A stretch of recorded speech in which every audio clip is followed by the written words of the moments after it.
Si vous aimez les histoires d'épouses infidèles, aimez et abonnez-vous à la chaîne. Mon nom est Gabriel Santos. J'ai 35 ans et je suis ingénieur en système au sein d'une entreprise de télécommunications située à Mérida, dans le Yucatan. Mon quotidien est souvent rythmé par les algorithmes et les réseaux complexes. Un univers technique et parfois aride qui contraste fortement avec le dynamisme du monde de ma femme. Je suis marié depuis 8 ans à Carolina, une femme magnifique de 33 ans qui occupe le poste de directrice des ventes dans une agence de voitures de luxe. Son travail est glamour, exigeant, et elle y excelle avec une énergie contagieuse. Nous n'avons pas d'enfants. Carolina répétait toujours, avec un sourire qui se voulait rassurant, mais qui laissait parfois transparaître une pointe d'ambition inébranlable. Pas encore. Nous sommes concentrés sur nos carrières. Cette phrase, prononcée avec une régularité presque mécanique, résonnait en moi, parfois comme une promesse lointaine, d'autres fois comme un écho de nos aspirations partagées, mais toujours avec une pointe d'incertitude quant à l'avenir de notre foyer. Pendant les 6 premières années, notre mariage fut d'une solidité apparente, ou du moins, c'est ce que je croyais de tout mon être. Nous partions en voyage lointain, partagions des dîners romantiques éclairés à la bougie dans nos restaurants préférés, et échafaudions des plans d'avenir ambitieux, des rêves de maison et de projets communs. Tout semblait parfait, une toile idyllique tissée de complicité et de bonheur. Mais il y a 6 mois, une fissure imperceptible est apparue, puis s'est élargie. Quelque chose a changé. Un glissement subtil mais persistant dans notre routine. Carolina a commencé à rentrer tard du travail. Non pas une, mais 2, puis 3 fois par semaine. Toujours avec la même excuse, débitée d'une voix un peu trop pressée. Réunion avec des clients, clôture de vente. Tu sais comment c'est, Gabriel? Au début, je hochais la tête, compréhensif, mais l'inquiétude a commencé à s'installer, sourde et lancinante. Puis, elle a commencé à protéger son téléphone avec une obsession grandissante. Elle le tenait comme un trésor jalousement gardé, le retournant face contre table dès que j'approchais, ou le glissant dans sa poche avec une rapidité suspecte. Une nouvelle combinaison de déverrouillage, qu'elle a refusé de partager, a scellé l'accès à son monde numérique. Les appels, autrefois pris sans gêne, se transformaient en murmures discrets dans une autre pièce, et les messages, une fois lus, disparaissaient de l'écran avec une efficacité déconcertante, comme s'ils n'avaient jamais existé. Avec qui parles-tu? Lui demandai-je, la voix empreinte d'une curiosité mêlée d'appréhension. Avec des clients, Gabriel. C'est le travail. Pourquoi tant de messages à 11 heures du soir? Insistai-je, le doute rongeant ma patience. Parce que les clients VIP achètent des voitures à toute heure. Je ne peux pas les ignorer si je veux atteindre mes objectifs. Cela sonnait logique, plausible même, mais mon instinct, cette petite voix intérieure, me criait que quelque chose n'allait pas, que cette explication n'était qu'une façade. Elle a également commencé à prendre davantage soin de son apparence. De nouvelles robes, aux coupes plus audacieuses, ont fait leur apparition dans sa garde-robe. Son maquillage est devenu plus élaboré, ses yeux soulignés avec une précision nouvelle, ses lèvres rehaussées d'une couleur plus intense. Et ce parfum, une fragrance coûteuse et sophistiquée que je ne lui avais jamais offerte, flottait désormais autour d'elle, étranger et enivrant. Tu es magnifique, lui disais-je, sincèrement admiratif de cette transformation. Merci. Je dois avoir l'air professionnel pour les clients. Toujours les clients. Tout était pour les clients. Notre vie intime, quant à elle, s'est évaporée, comme une brume matinale sous le soleil. Les excuses étaient constantes, un répertoire bien rodé. Je suis fatigué, j'ai mal à la tête. Demain, je te le promets. Mais ce demain n'arrivait jamais, laissant derrière lui un vide grandissant, une distance émotionnelle qui me glaçait le cœur. Le 15 novembre 2024, la coupe était pleine. Je pris la décision, lourde de conséquences, d'enquêter. J'ai contacté un détective privé, Hector Ruiz, dont les services m'avaient été recommandés par un collègue ayant traversé une situation similaire et dont la douleur résonnait encore en moi. Le bureau d'Hector, sobre et discret, sentait le vieux papier et le café froid. Monsieur Santos, que puis-je faire pour vous? Demanda-t-il, son regard perçant et professionnel. J'ai exposé ma situation, ma voix trahissant une anxiété que je peinais à contenir. Ma femme agit étrangement. des retours tardifs, un téléphone protégé, une distance émotionnelle palpable. J'ai besoin de savoir s'il y a quelqu'un d'autre. Il hocha la tête, impassible. Je comprends. Je la suivrai pendant 2 semaines. Je documenterai tous ses mouvements et je vous ferai un rapport détaillé. Combien cela coûte-t-il demandai-je, le cœur serré. 5000 pesos par jour, plus les frais. Pour 2 semaines, nous parlerions d'un total de 70 à 80 000 pesos. C'était une somme considérable, une véritable fortune pour moi, mais j'avais désespérément besoin de la vérité, quelle qu'elle soit. Allez-y, dis-je, la gorge nouée. Les jours qui suivirent furent une véritable agonie. Chaque fois que Carolina sortait, je me demandais si Hector la suivait, si chaque de ses gestes était documenté, si la vérité était en train de se révéler, implacable. Le premier rapport arriva le 4e jour, par email, un fichier PDF froid et impersonnel. Monsieur Santos, votre épouse a quitté son travail. L'agence Premium Motors à 19 heures, comme vous l'aviez indiqué, mais elle n'est pas rentrée directement à la maison. Elle a conduit jusqu'au restaurant La Pigua.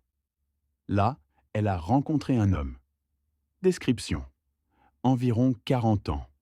Costume de cadre coûteux, voiture Mercedes-Benz. Ils se sont étreints en se rencontrant. Ils ne se sont pas embrassés, mais le contact physique était intime, empreint d'une familiarité troublante. Ils ont dîné pendant 2 heures, dans une atmosphère visiblement détendue. Il a réglé l'addition. Ils se sont dit au revoir sur le parking par une étreinte prolongée. Photo jointe. Hector, les photos m'ont anéanti, me brisant en 1000 morceaux. Voir Carolina, mon épouse, rire de cette manière insouciante, se pencher avec une telle intimité vers cet homme, sa main effleurant la sienne sur la table, un sourire que je n'avais pas vu depuis des mois illuminant son visage. C'était une vision insoutenable, une trahison figée dans le temps. Le second rapport est arrivé 3 jours plus tard, encore plus dévastateur. Monsieur Santos, votre épouse a de nouveau rencontré le même homme, cette fois au Café Montejo. La conversation semblait intense, ponctuée de nombreux contacts visuels, de regards complices. En sortant, ils ont marché ensemble jusqu'au parking. Il lui a ouvert la portière de sa voiture, pas la sienne. Ils sont montés ensemble, puis ont roulé jusqu'à l'hôtel Fiesta Americana. Ils y sont entrés ensemble. Ils ne sont pas ressortis pendant les 3 heures suivantes que j'ai attendues. Je suis désolé, monsieur Santos. Hôtel. Ma femme était allée à l'hôtel avec un autre homme. Une douleur physique, aiguë, me transperça, comme si mon cœur était arraché de ma poitrine, battant encore, mais déjà brisé. L'image de ma femme entrant dans un hôtel avec un autre homme, cette réalité crue, me submergeait, me coupait le souffle. Mais au-delà de la douleur, une détermination froide s'est installée. J'avais besoin de plus de preuves. Des preuves irréfutables, accablantes. Hector, je dois que vous continuiez. Je veux des dates, des heures, des lieux, tout documenté, sans la moindre faille. Au cours des 2 semaines suivantes, le schéma fut d'une constance glaçante, chaque rapport confirmant mes pires craintes. Lundi 18 novembre, hôtel Fiesta Americana, de 2 à 5 heures. Jeudi 21 novembre, hôtel Hyatt Regency, 3 heures. Lundi 25 novembre, hôtel Fiesta Americana, 2 heures. Vendredi 29 novembre, dîner au restaurant Rosa San Chocolate, suivi de l'hôtel Présidente, 4 heures. 4 rencontres dans des hôtels en seulement 2 semaines.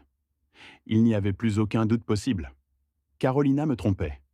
Hector a également enquêté sur l'homme. Monsieur Santos, l'amant de votre épouse s'appelle Ricardo Campos, 42 ans. Il est propriétaire de 3 concessions automobiles à Mérida et Cancún, marié et père de 3 enfants. C'est le chef de votre épouse. Elle travaille dans l'une de ses agences. Je suis désolé, encore une fois. Son chef? Ma femme avait une liaison avec son chef, un homme marié. La rage me consuma, une fureur froide et implacable, mais elle fut rapidement tempérée par un calcul stratégique. Si je confrontais Carolina directement, elle nierait tout en bloc. Nous ne sommes que des collègues, des réunions de travail. Tu es paranoïaque. J'avais besoin que la vérité soit non seulement indéniable, mais irréfutable, dévastatrice. Et c'est alors que le plan parfait a germé dans mon esprit. Je ne la confronterai pas moi-même. Ce seraient ses parents qui la confronteraient. Don Alberto et Doña Marta, les parents de Carolina, étaient des personnes profondément religieuses et conservatrices. Ils avaient élevé Carolina avec des valeurs strictes concernant le mariage, la fidélité et la famille. Ils adoraient en leur fille, et leur déception serait une arme bien plus puissante que ma propre colère. Ils la considéraient comme l'incarnation parfaite de la femme accomplie et de l'épouse loyale, un pilier de leur famille, le reflet de leurs propres valeurs les plus chères. Que se passerait-il si cette image immaculée volait en éclats sous le poids d'une vérité qu'ils verraient de leurs propres yeux? Une vérité crue et indéniable, dévastatrice. Je sollicitais Hector pour un ultime service. J'ai besoin de connaître la date de leur prochaine rencontre, l'heure exacte, l'hôtel précis. Il n'osa pas demander pourquoi, mais son regard interrogateur traduisait sa curiosité. Qu'allez-vous faire? Semblait-il penser. Quelque chose, me dis-je, qu'elle n'oublierait jamais. Le 3 décembre, la confirmation d'Hector tomba, concise et directe. Le schéma de leur rendez-vous indique qu'ils se verront probablement demain, mercredi 4 décembre. C'est leur jour habituel. Je vous le confirmerai demain matin. Chaque mot résonnait avec une précision clinique, alimentant mon attente tendue. Le 4 décembre, à 17 heures précises, mon téléphone vibra. Le message d'Hector était là, la confirmation tant attendue, glaçante de certitude. Carolina a quitté le travail plus tôt que prévu. Elle se dirige vers l'hôtel Fiesta Americana. Ricardo est déjà dans le parking, il l'attend. Le sang se glaça dans mes veines, puis une poussée d'adrénaline me traversa. C'était le moment, l'instant précis où mon plan allait se mettre en œuvre, sans retour possible. Je pris le volant, le cœur battant la chamade, et roulai vers la maison de mes beaux-parents. J'arrivai à 17h30. Doña Marta m'accueillit à la porte, son sourire habituel se figeant devant mon expression grave. « Gabriel, quelle surprise !» dit-elle. Don Alberto apparut derrière elle. « Tout va bien, Don Alberto, Doña Marta, » dis-je, ma voix ferme. « J'ai besoin que vous veniez avec moi, de toute urgence. » La larme se peignit sur leur visage. « Que s'est-il passé, Carolina? Est-ce qu'elle va bien ?» demanda Don Alberto, inquiet, tandis que Doña Marta posait une main anxieuse sur ma manche. « Carolina est dans une situation délicate, » répondis-je, choisissant mes mots avec soin. « J'ai besoin que vous le constatiez de vos propres yeux. Vous ne me croiriez pas si je me contentais de vous raconter où elle se trouve. Suivez-moi, s'il vous plaît. Faites-moi confiance. » Mon ton était si... 4 mois d'hôtel et de mensonges, c'est bien de cela que tu parles? Ma voix était un murmure froid, chargé de tout le poids de ma colère et de ma déception. Carolina me regarda, les larmes coulant sans retenue sur son visage ravagé. Ses yeux étaient rouges et gonflés. Son peignoir de bain, qu'elle avait enfilé à la hâte, semblait trop grand pour elle, accentuant sa vulnérabilité. « Gabriel, je suis désolé. Je suis tellement désolé. » Sa voix était un sanglot étouffé, à peine audible. « Tu es désolé ou tu es désolé d'avoir été prise ?» La question claqua dans le silence de la pièce, aussi tranchante qu'une lame. Elle hésita, son regard fuyant le mien. Les deux choses. Mais je t'aime vraiment. Un rire amer m'échappa. Si tu m'aimais, tu ne serais pas ici, dans cette chambre d'hôtel, avec lui. Ricardo, qui avait terminé de se vêtir à la hâte, boutonnant sa chemise avec des gestes nerveux, se dirigea vers la porte.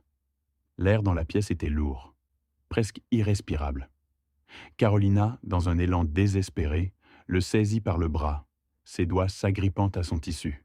« Ricardo, s'il te plaît, ne me laisse pas seul face à ça. » Son ton était une supplication déchirante. Il se dégagea d'un mouvement sec, son expression fermée. « Carolina, c'était une erreur, une énorme erreur. Ma femme, mes enfants. Je ne peux pas tout perdre pour ça. » Il évitait son regard, le sien balayant la pièce comme s'il cherchait une échappatoire. « Et moi, qu'est-ce que je deviens ?» demanda-t-elle, la voix brisée. « Tu as ta famille, moi, je dois protéger la mienne. » Et il partit, simplement, sans un regard en arrière, laissant derrière lui une Carolina effondrée, en peignoir, pleurant, exposée et humiliée devant ses parents et son mari.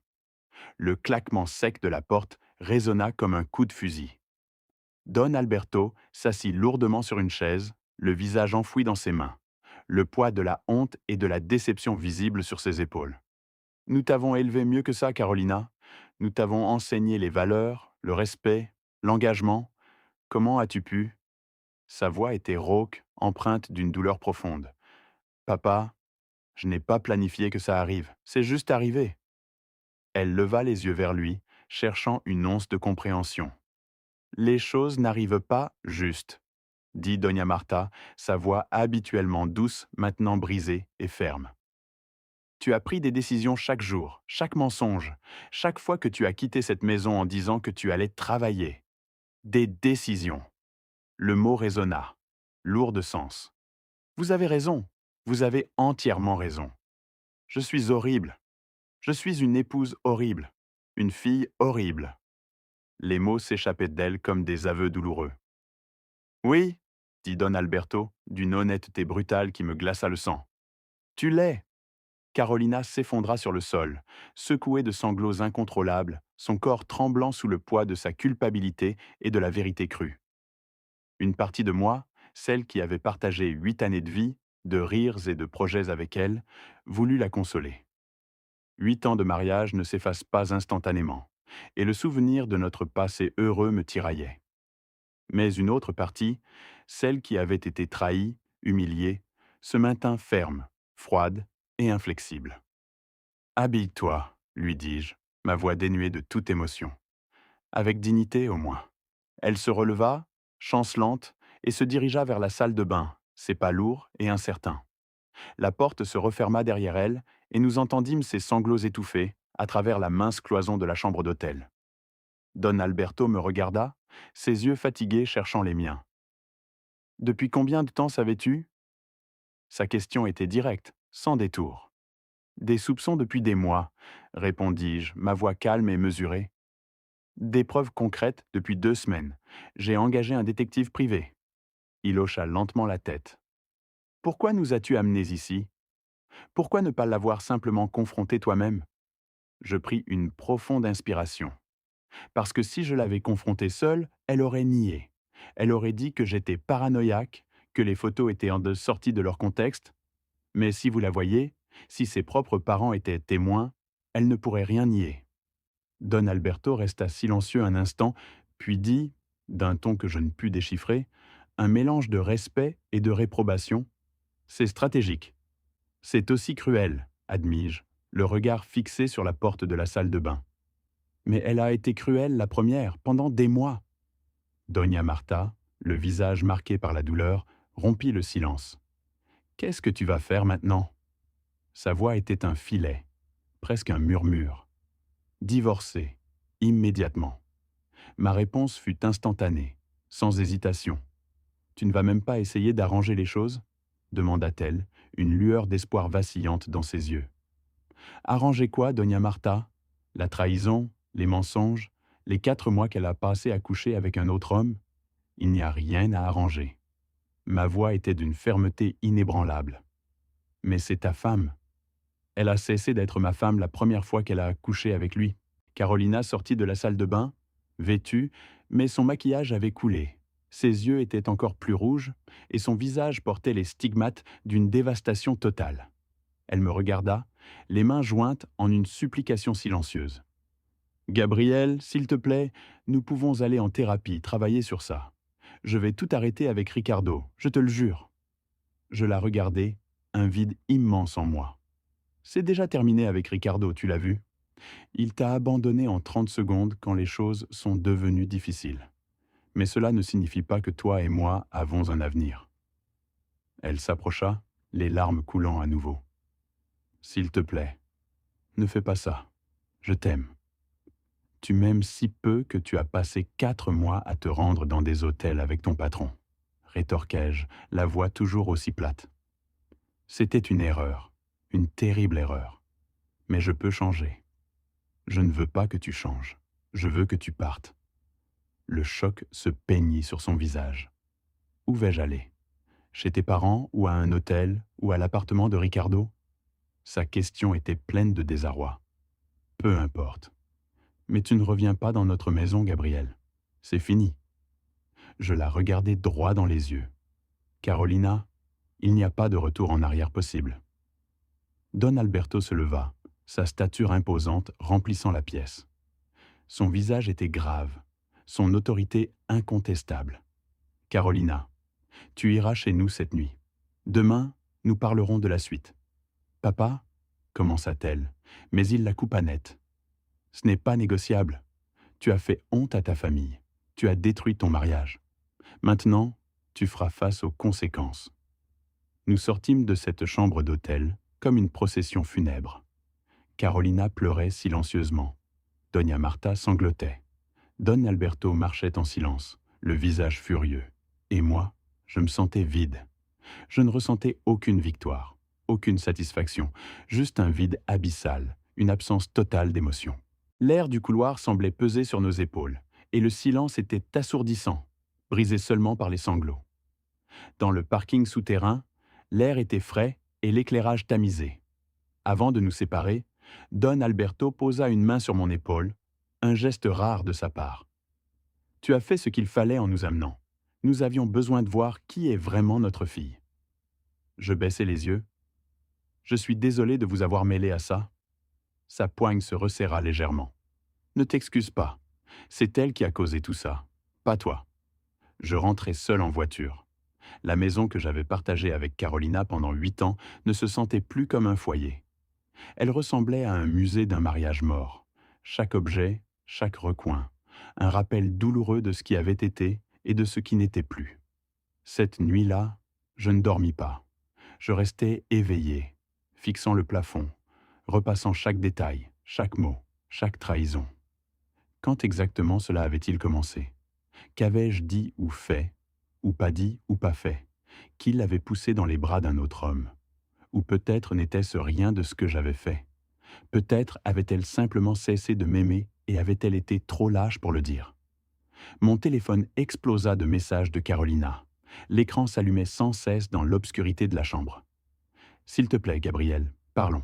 Je t'aime, toi seul. » Ricardo n'a rien signifié. C'était une échappatoire au stress du travail, rien de plus. « S'il te plaît, ne me quitte pas. Je ferai n'importe quoi. Nous pouvons aller en thérapie, travailler sur ça. Je ne peux pas te perdre. Tu es tout pour moi. » Chaque message me faisait plus mal que le précédent, car une partie de moi, celle qui l'avait aimée pendant 8 ans, voulait la croire.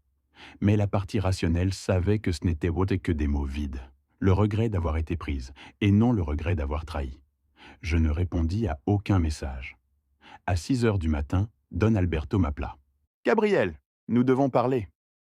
Peux-tu venir prendre le petit déjeuner ?»« Bien sûr, » répondis-je, ma voix encore lourde de fatigue. J'arrivai à 7 heures. Doña Marta avait préparé des chilaquiles, mon petit déjeuner préféré. Un geste de gentillesse silencieuse au milieu du chaos, une tentative de réconfort dans la tempête. Carolina était restée dans son ancienne chambre, elle n'était pas descendue pour le petit déjeuner. La table, dressée avec soin par Doña Marta, semblait étrangement vide sans sa présence habituelle. Les chilaquiles, d'habitude si réconfortants, avaient un goût amer ce matin-là. « Comment va-t-elle » demandai-je, une question qui me brûlait les lèvres et que je me détestais d'avoir posée, haïssant cette part de moi qui continuait de se soucier. Doña Marta, le visage marqué par une nuit sans sommeil, posa sa tasse de café avec un soupir lourd. « Détruite, » répondit-elle d'une voix rauque. « Elle a pleuré toute la nuit. Elle n'a rien mangé. » Un bien glacial s'échappa de mes lèvres, un son que je ne me reconnaissais presque pas, mais qui traduisait parfaitement la glace qui s'était formée en moi. Maintenant, elle sait ce que j'ai ressenti pendant ces longs mois, ajoutai-je, le regard perdu dans le vide, la rancœur palpable dans chaque syllabe. Don Alberto, qui avait écouté en silence, posa sa main sur la table, comme pour ancrer la conversation. Son regard était grave, empreint d'une tristesse profonde. « Gabriel, j'ai besoin de te demander quelque chose directement, » dit-il, sa voix basse et mesurée. « Y a-t-il la moindre possibilité de réconciliation ?» Je le regardai droit dans les yeux, ma propre détermination inébranlable. « Non, Don Alberto, je n'y songerai même pas. » Je pris une profonde inspiration, essayant de contenir la colère qui menaçait de déborder. Avec tout le respect que je vous dois, votre fille a couché avec un autre homme pendant 4 mois. Elle m'a menti constamment, jour après jour. Elle m'a fait me sentir paranoïaque, me faisant douter de ma propre raison, alors que mes instincts étaient parfaitement justes. Il n'y a pas de retour possible après cela. Don Alberto ferma les yeux un instant, un soupir profond s'échappant de sa poitrine, lourd de résignation. « Je comprends », murmura-t-il. J'avais juste besoin de confirmation, car Carolina continue de supplier que tu lui donnes une chance. Une chance? Le mot résonna dans mon esprit comme une moquerie cruelle. La chance s'est envolée la première fois qu'elle est entrée dans un hôtel avec Ricardo, rétorquai-je, ma voix dénuée de toute émotion. Que vas-tu faire légalement? Demanda Don Alberto, passant à des considérations plus pratiques, comme pour échapper à la douleur émotionnelle. Mon avocat dépose les papiers de divorce, répondis-je, le ton sec et définitif. Demain, je me battrai pour la maison. J'ai apporté 80% de la compte grâce à l'héritage de mon grand-père. Elle pourra garder sa voiture et ses effets personnels. Don Alberto hocha lentement la tête. Cela semble juste, concéda-t-il, reconnaissant la logique implacable de ma décision. Et vous, comment allez-vous gérer cela? Demandai-je, me tournant vers Doña Marta, dont les yeux étaient rougis par les larmes contenues. Elle répondit, la voix tremblante d'émotion. Nous sommes dévastés, Gabriel. Carolina est notre unique fille. Nous l'avons élevée dans l'Église, avec des valeurs chrétiennes. Nous n'aurions jamais imaginé qu'elle serait capable de cela. Une question silencieuse flottait dans l'air. Allait-il lui tourner le dos? Don Alberto répondit fermement, sa voix retrouvant une autorité inébranlable. Non, c'est notre fille, mais nous n'allons pas non plus valider ses décisions.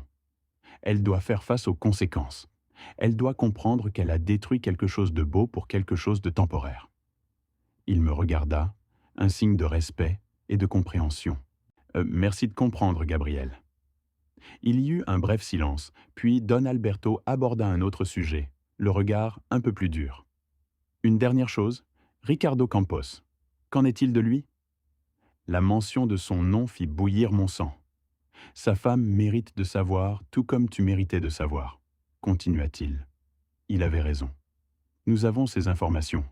Carolina nous a donné son adresse hier, quand nous lui avons demandé, expliqua-t-il. Il vit à Altabrissa, une grande maison, une famille parfaite. Il marqua une pause. Nous n'allons pas lui dire nous-mêmes, mais nous pensons que tu devrais le faire. L'idée était tentante, terriblement tentante. Détruire le monde parfait de Ricardo, tout comme il avait détruit le mien. La vengeance me chatouillait l'esprit. Je vais y réfléchir, dis-je, la voix neutre, mais l'idée avait déjà commencé à germer. Cet après-midi-là, je me plongeais dans une recherche méthodique sur Ricardo Campos. Ce ne fut pas difficile. Il était une figure publique dans les cercles d'affaires du Yucatan, son nom apparaissant fréquemment dans les articles économiques et les galas de charité. Ricardo Campos, 42 ans, marié à Paola Campos, née Castillo.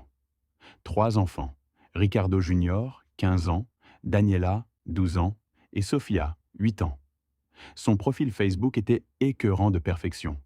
Des photos de famille idylliques, des légendes mielleuses comme « Béni par ma magnifique famille » ou « Le vrai succès, c'est l'amour à la maison ». Tout n'était que mensonge, une façade brillante cachant une pourriture profonde. Je trouvai le numéro de téléphone de Paola via un contact mutuel, une connaissance lointaine.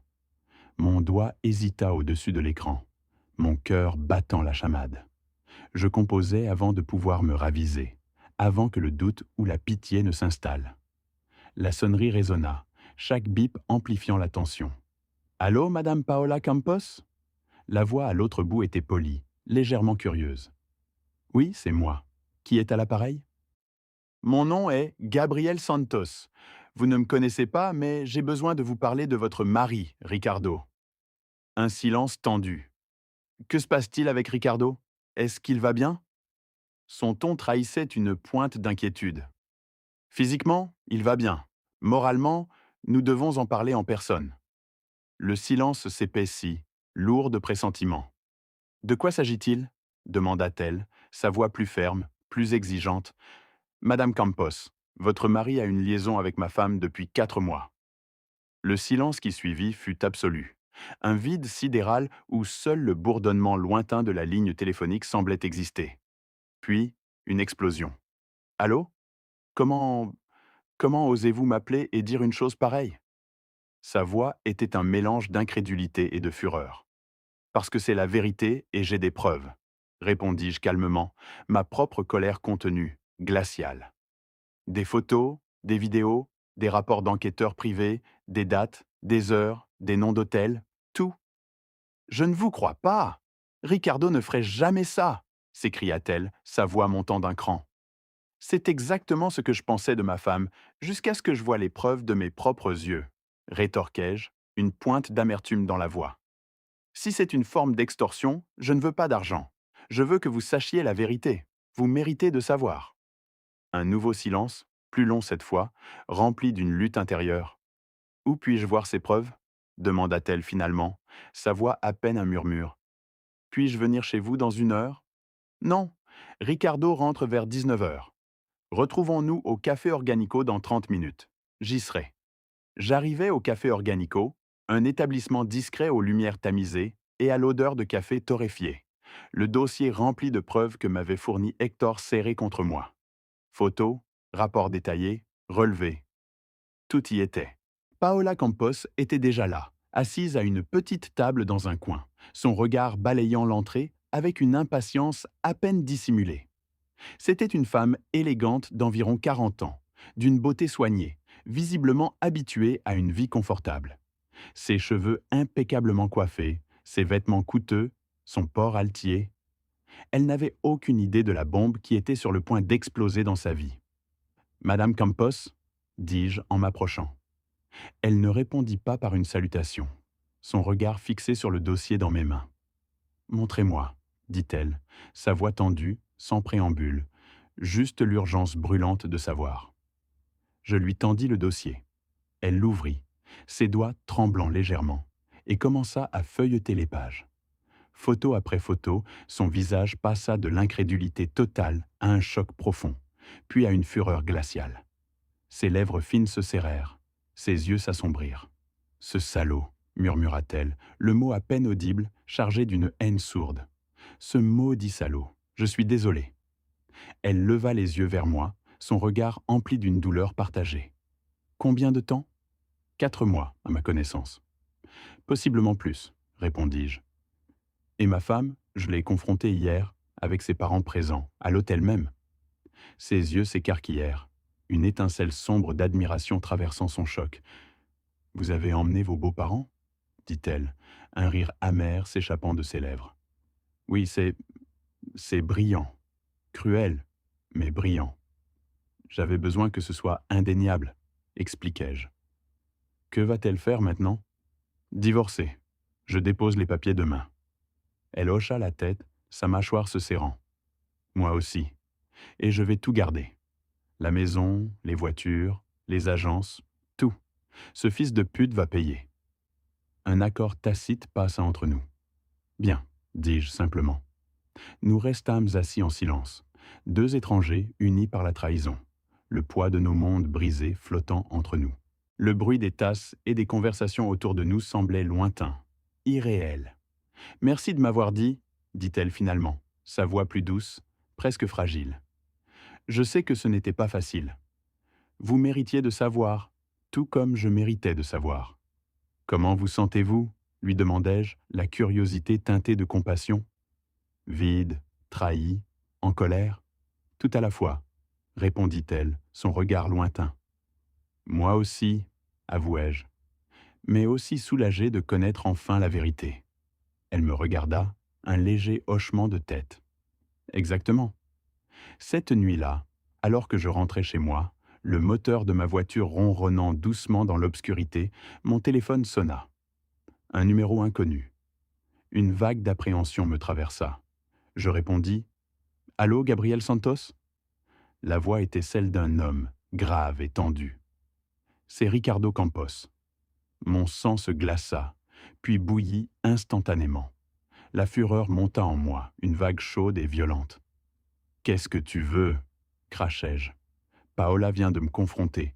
Elle dit que tu lui as montré des photos, des preuves. » Sa voix était pleine de reproches, d'une indignation feinte. « Et elle les méritait, tout comme je les méritais, » rétorquai-je, ma voix tremblante de rage contenue. « Tu as détruit mon mariage » s'écria-t-il, l'accusation résonnant dans l'habitacle de ma voiture. Je ris, un rire sec et amer. « Je n'ai rien détruit du tout. Tu l'as détruit, toi, quand tu as couché avec ma femme. » Il y eut un bref silence. Puis il reprit, son ton soudain désinvolte, comme pour minimiser l'ampleur de ses actes. Ce n'était que du sexe, du divertissement. Ça ne signifiait rien. La lâcheté de ces mots me frappa de plein fouet. « Génial !» dis-je, ma voix redevenue glaciale, tranchante comme une lame. « Alors, ça ne te dérangera pas de tout perdre pour rien ?» Et je raccrochais, le cœur battant la chamade, mais avec une étrange sensation de justice enfin rendue. « Paola parle de divorce, de garder les agences. » « Bien, maintenant tu sais ce que ça fait de tout perdre. Gabriel, nous pouvons trouver un accord, d'homme à homme. » La voix de Ricardo, malgré sa tentative de paraître calme, trahissait une pointe de panique, une urgence mal dissimulée. « Il n'y a pas d'accord ?» rétorquai-je, ma propre voix empreinte d'une froideur que je ne me connaissais pas. « Il y a des conséquences. Profitons. » Sans attendre de réponse, je coupais la communication. Le clic sec du téléphone résonna dans l'habitacle silencieux de ma voiture, un son définitif. Et pour la première fois depuis des mois, depuis le début de ce cauchemar, je sentis un léger frisson parcourir mon échine, une satisfaction inattendue. Un sourire, infime, presque imperceptible, étira mes lèvres. Ce n'était qu'une petite inflexion, mais c'était un sourire, enfin, car la justice, cette entité si longtemps insaisissable, commençait à se manifester, à prendre forme. Mon avocat, Javier Montes, un homme à l'allure posée et au regard aiguisé, déposa les papiers de divorce le 6 décembre. Nous étions assis dans son bureau au mur lambrissé, l'odeur du cuir et du vieux papier flottant dans l'air. Il avait disposé les documents sur son grand bureau en acajou, les parcourant d'un geste expert.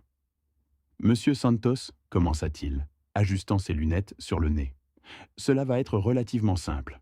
Sans enfant, avec des preuves d'infidélité claires et irréfutables, et la maison ayant été majoritairement payée par vous, le juge statuera en votre faveur. » J'écoutais attentivement, un nœud d'anxiété se desserrant peu à peu dans ma poitrine.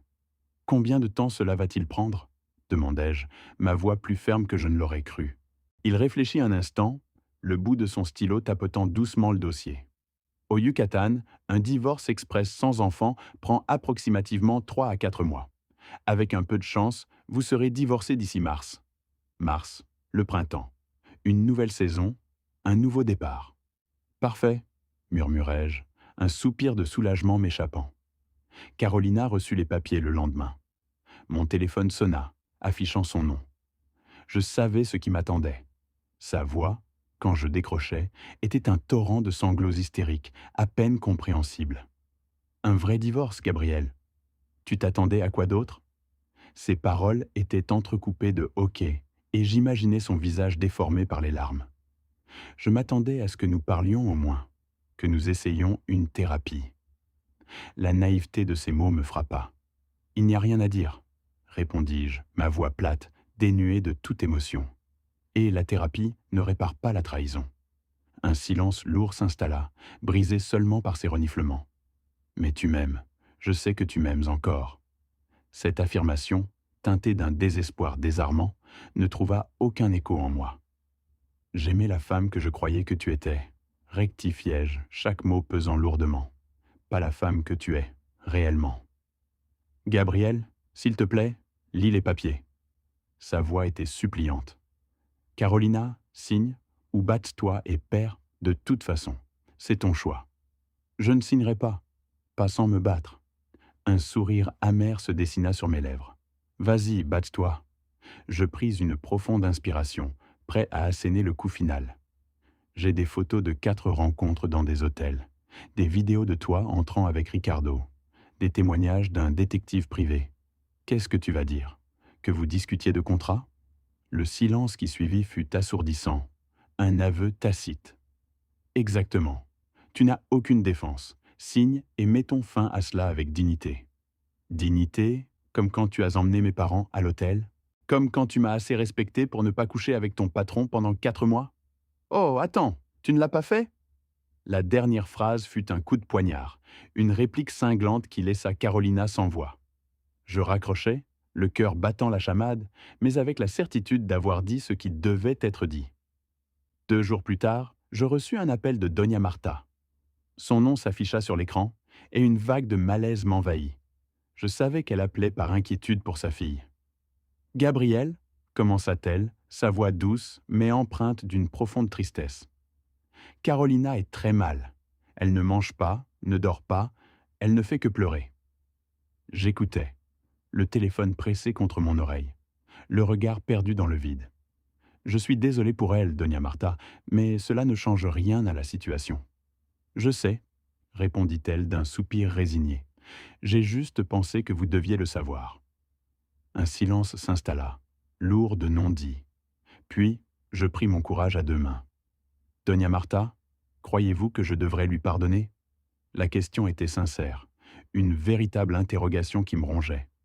Je crois que le pardon est important, dit-elle après un moment de réflexion, sa voix empreinte de sagesse. Mais je crois aussi que les conséquences sont nécessaires. Carolina a fait quelque chose d'impardonnable, et même si vous pouviez éventuellement pardonner, cela ne signifie pas que vous devriez rester mariés. Ces mots résonnèrent en moi, une confirmation bienvenue de mes propres pensées. Merci de le comprendre, Gabriel. Elle hésita. Une question, Gabriel. Avez-vous déjà été infidèle? Jamais, pas une seule fois. La réponse fut instantanée, sans la moindre once d'hésitation. L'avez-vous déjà maltraité? Non. J'ai intentionnellement été un mari parfait. Non, je travaillais beaucoup. Parfois j'étais fatigué. Mais je n'ai jamais menti. Je n'ai jamais trompé. Sa voix se fit plus ferme, plus assurée. Alors, ce n'est pas votre faute. Ne vous avisez pas de vous en vouloir. Ces paroles furent un baume apaisant pour mon âme tourmentée. Merci, Doña Marta, murmurai-je, un poids s'allégeant de mes épaules. Pendant ce temps, le divorce de Paola et Ricardo se déroulait de manière encore plus spectaculaire, alimentant les rumeurs et les conversations dans les cercles sociaux de la ville. Paola n'avait pas seulement demandé le divorce, elle avait exigé tout ce qu'elle pouvait obtenir. Et avec les preuves irréfutables d'infidélité que je lui avais fournies, le juge était clairement de son côté. Ricardo avait tenté de négocier, de sauver les meubles, mais Paola ne lui avait pas cédé un seul centimètre, inflexible dans sa détermination à le dépouiller de tout. Une semaine après notre dernière conversation houleuse, Carolina m'appela à nouveau. Sa voix, cette fois, n'était plus hystérique, mais empreinte d'une panique froide, d'un désespoir palpable. « Gabriel, Ricardo m'a renvoyé. »« Quoi ?» demandai-je, bien que je m'y attendais d'une certaine manière. « Il m'a viré de l'agence. Il dit qu'il ne peut pas travailler avec moi tant que sa femme le divorce à cause de moi. »« Techniquement, c'est à cause de lui, » rétorquai-je, sans la moindre empathie. « Tu n'étais qu'une complice. Je n'ai pas de travail. Je n'ai pas de revenus. Je n'ai rien. » Sa voix se brisa. « Cherche un autre travail. Tu es directrice des ventes. Il y a d'autres agences. » Toutes les agences automobiles du Yucatan appartiennent à Ricardo ou à ses amis.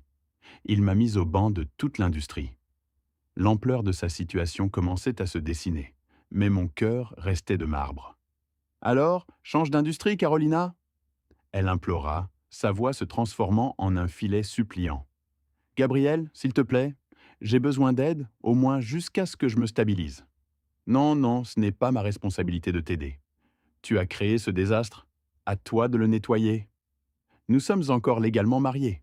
Tu as l'obligation de... » « Je n'ai aucune obligation de quoi que ce soit. » La coupai-je sèchement. « Le juge décidera d'une pension, si tant est qu'il y en ait une. D'ici là, débrouille-toi seul. » Je raccrochai, le geste ferme. Cela sonnait cruel. Et peut-être l'était-ce, mais j'avais dépensé suffisamment d'énergie à prendre soin de Carolina. Il était temps de prendre soin de moi. En janvier, 2 mois après l'épisode de l'hôtel, la situation avait complètement dégénéré pour tous les protagonistes. Paola avait obtenu une ordonnance temporaire lui donnant le contrôle total des 3 agences automobiles. Une victoire éclatante qui laissait Ricardo désemparé. Ce dernier vivait désormais dans un petit appartement, luttant désespérément pour obtenir un droit de visite à ses enfants, son empire s'effritant sous ses yeux. Carolina, quant à elle, était retournée vivre chez ses parents, contrainte de travailler à temps partiel dans un magasin de vêtements pour joindre les deux bouts, son ancienne vie de luxe n'étant plus qu'un lointain souvenir. Et moi, je suivais une thérapie 2 fois par semaine avec le docteur Ramos, un psychologue au regard bienveillant et à l'écoute attentive. Son cabinet était un havre de paix, avec des fauteuils confortables et une lumière tamisée, propice à l'introspection. Gabriel, comment vous sentez-vous par rapport à tout ce qui s'est passé me demanda-t-il lors d'une de nos séances, sa voix douce et posée. Je réfléchis un instant, cherchant les mots justes. Trahi, évidemment, profondément trahi, mais aussi libéré. Le docteur Ramos hocha la tête, m'invitant à poursuivre. Libéré? Oui, les derniers 6 mois avec Carolina ont été misérables. Cette distance constante, ces mensonges que je sentais sans pouvoir les nommer. Je savais que quelque chose n'allait pas, mais je ne savais pas quoi. Maintenant, je sais. Et je peux avancer? Avez-vous des regrets sur la façon dont vous avez géré la confrontation? Vous parlez d'avoir emmené ses parents? Oui. Parfois, je me sens mal de l'avoir humilié de la sorte, avouai-je, une ombre de doute traversant mon esprit. Mais ensuite, je me souviens des 4 mois où elle m'a humilié avec ses mensonges. Et le remords disparaît. Vengeance versus justice. Quelle est la différence pour vous? La vengeance, c'est détruire pour détruire, sans autre but. La justice, ce sont des conséquences proportionnelles aux actes. Emmener ses parents, c'était de la justice. Ils méritaient de savoir, et elle méritait d'affronter la vérité devant eux. Le docteur Ramos me regarda, un léger sourire aux lèvres. Intéressante perspective. En février, 3 mois après l'incident de l'hôtel, je reçus une lettre. Pas un email, pas un message, mais une lettre physique, manuscrite. L'enveloppe, d'un papier épais et légèrement parfumé, portait mon nom et mon adresse écrits d'une main que je reconnaissais instantanément. C'était de Carolina. L'acte même d'envoyer une lettre, à l'ère du numérique, était en soi un aveu de la gravité de la situation, une tentative désespérée de briser le mur de silence que j'avais érigé.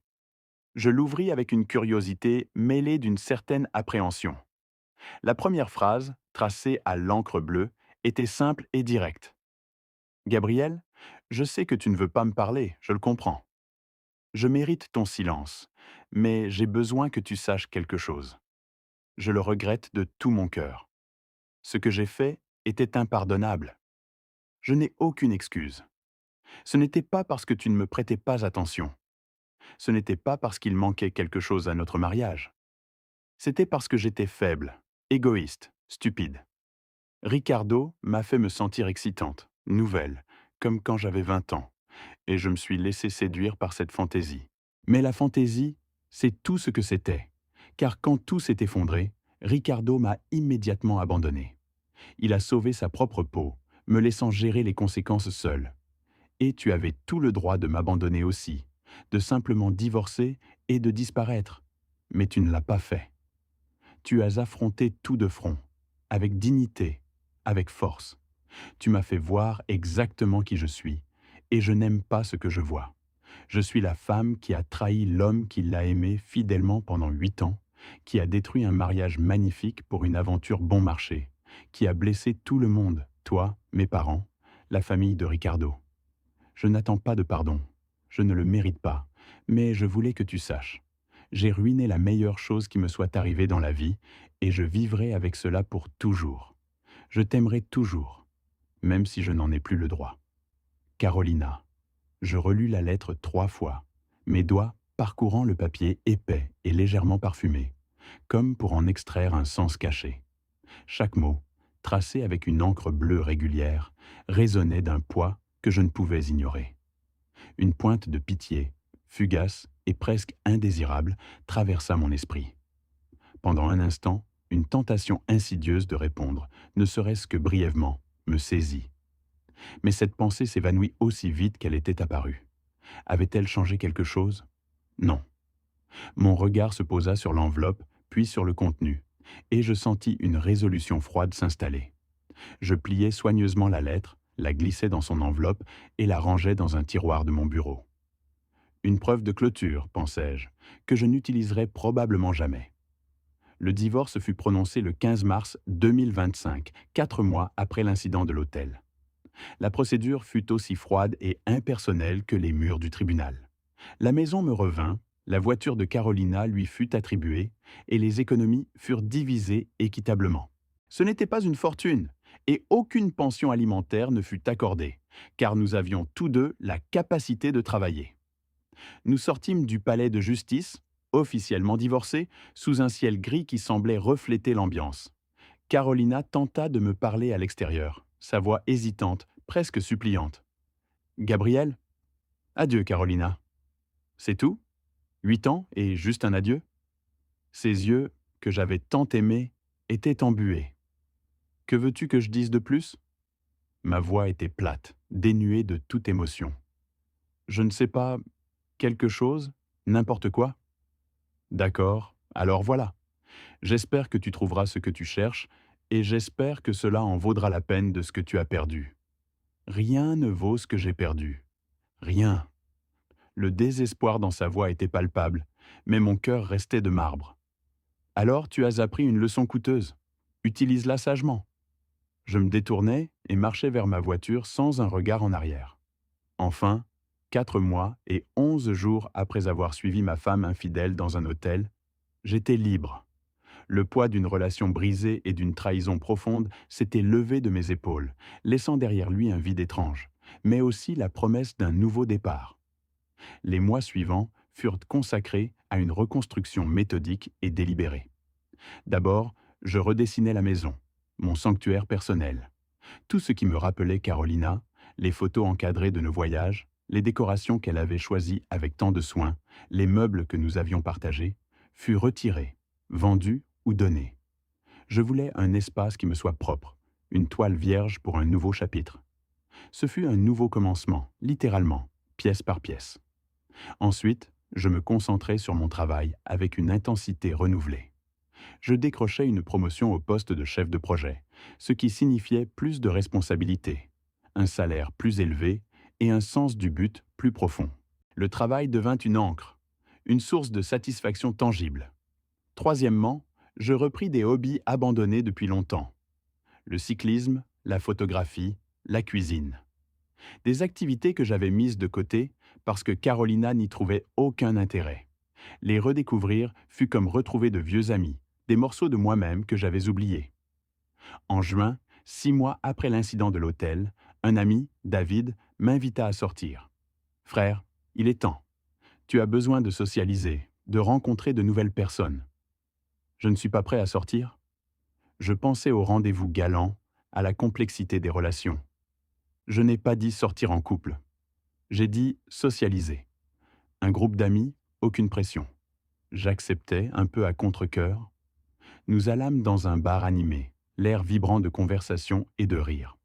L'ambiance était légère et je me laissais emporter par la normalité de la situation. Et c'est là que je rencontrai Valeria. Ce ne fut pas le coup de foudre, mais plutôt une connexion graduelle.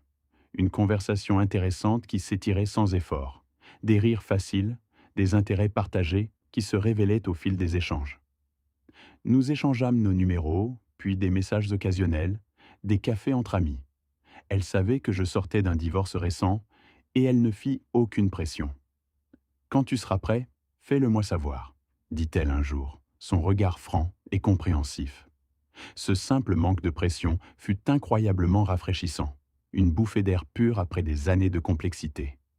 En août, je me sentis enfin prêt. Je l'invitai à dîner. Un vrai dîner, un vrai rendez-vous. « Tu es sûr ?» demanda-t-elle, une légère hésitation dans la voix. « Oui, je suis prêt à essayer à nouveau. » Le dîner fut parfait. La conversation coula naturellement, sans silence gênant, sans la moindre comparaison avec Carolina. Valeria était différente en tout point. Ingénieure civile, elle était pratique, directe, sans jeu ni subterfuge. Sa clarté d'esprit et son honnêteté étaient une encre.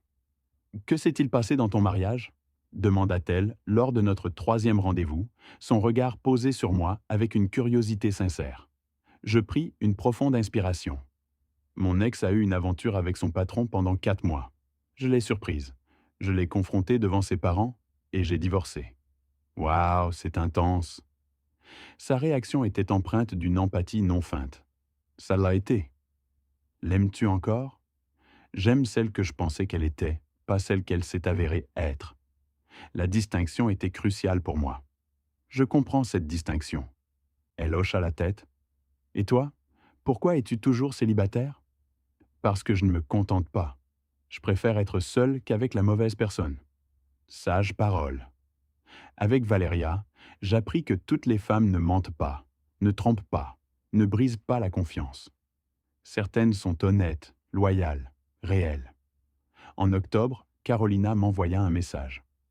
Mon téléphone vibra, affichant son nom, ce qui me surprit.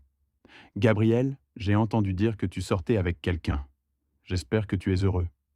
Vraiment, tu le mérites? Je suis désolé de ne pas t'avoir donné ce bonheur. » Je ne répondis pas, mais j'appréciais le geste. C'était une forme de paix, une reconnaissance silencieuse de la fin de notre pour l'histoire. En novembre, exactement 1 an après avoir engagé l'enquêteur, Valéria et moi officialisâmes notre relation. Ce ne fut pas un roman d'amour de film, mais la construction consciente de quelque chose de sain, de solide. « Gabriel, il faut que tu saches quelque chose, » me dit Valéria un jour, son regard ancré dans le mien. « Je ne te mentirai jamais, jamais. Si quelque chose ne va pas, je te le dirai. Si je perds mon intérêt, je te le dirai. Il n'y aura pas de tromperie. Je ne te mentirai pas non plus.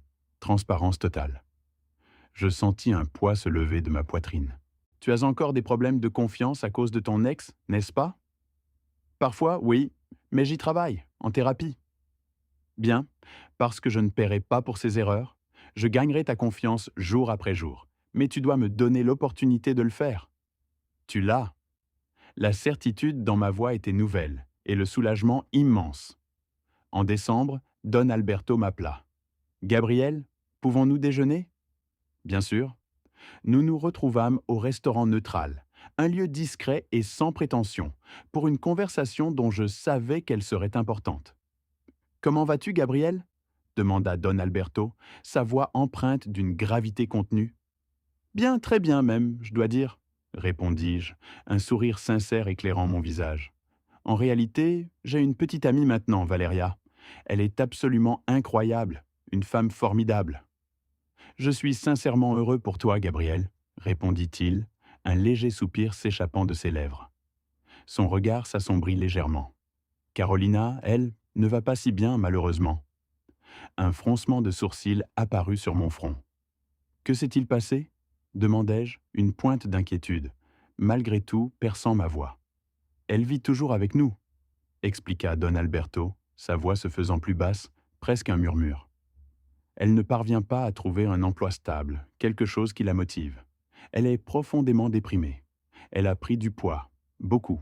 Elle ne prend plus soin d'elle, ne se coiffe plus, ne se maquille plus.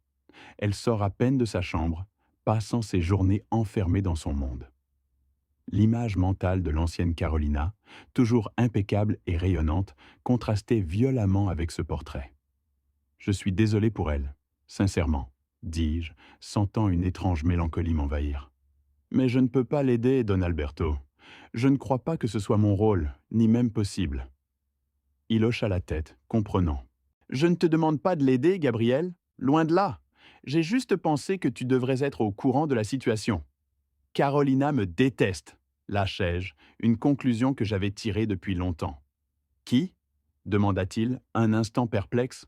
« Carolina. Et vous, Don Alberto, ainsi que Doña Marta, pour la façon dont j'ai géré toute cette affaire. Pour vous avoir emmené à l'hôtel ce jour-là. » La scène de l'hôtel, gravée dans ma mémoire, refit surface. Il réfléchit un instant, ses yeux fixant un point invisible au-delà de mon épaule. « Au début, oui, » admit-il finalement, sa voix plus douce. « Nous étions en colère, Gabriel. Très en colère. Nous avions le sentiment que tu nous avais utilisés, que tu avais orchestré tout cela pour humilier notre fille publiquement, pour la rabaisser devant nous. Il marqua une pause, puis reprit, un soupir profond. Mais avec le temps, nous avons compris. Nous avons fini par réaliser que tu avais besoin que nous voyions de nos propres yeux. Parce que si tu nous avais simplement raconté ce qui s'était passé, nous l'aurions probablement défendu. Nous aurions dit que tu exagérais, que tu étais blessé et que tu déformais la réalité. Mais en le voyant, en étant témoin de la scène, il n'y avait plus aucune négation possible. La vérité nous a frappés de plein fouet, sans échappatoire. « Vous me pardonnez ?» demandai-je, sentant une tension se relâcher en moi. « Il n'y a rien à pardonner, Gabriel », répondit Don Alberto avec une fermeté inattendue. « Tu as fait ce que tu devais faire, ce qui était nécessaire. Et franchement, Carolina avait besoin de ce choc. Elle avait besoin de voir sa trahison, son mensonge, se refléter dans nos yeux, de comprendre l'ampleur de ses actes à travers notre déception. » Il hocha la tête lentement. Cela a fonctionné. Cela a certes brisé son monde, mais cela l'a aussi forcée à affronter la réalité, à sortir de son déni. Elle ne peut plus vivre dans cette bulle d'illusion. Un silence pesant s'installa. Un jour, elle retrouvera le bonheur, j'en suis certain. Avec du temps, avec une thérapie, avec un véritable travail sur elle-même, elle grandira. Mais elle ne sera plus jamais la même personne. Aucun de nous ne le sera d'ailleurs. Cette épreuve nous a tous changés. Don Alberto tendit la main et la posa doucement sur la mienne, un geste de réconciliation silencieuse. « Gabriel, tu as toujours été un bon mari, un homme intègre et bon, » dit-il, son regard empreint d'une sincérité émouvante. « Tu mérites le bonheur et j'espère de tout cœur que tu le trouveras pleinement avec Valeria. » Une vague d'émotion me submergea. « Merci, Don Alberto, » répondis-je, ma voix légèrement étranglée.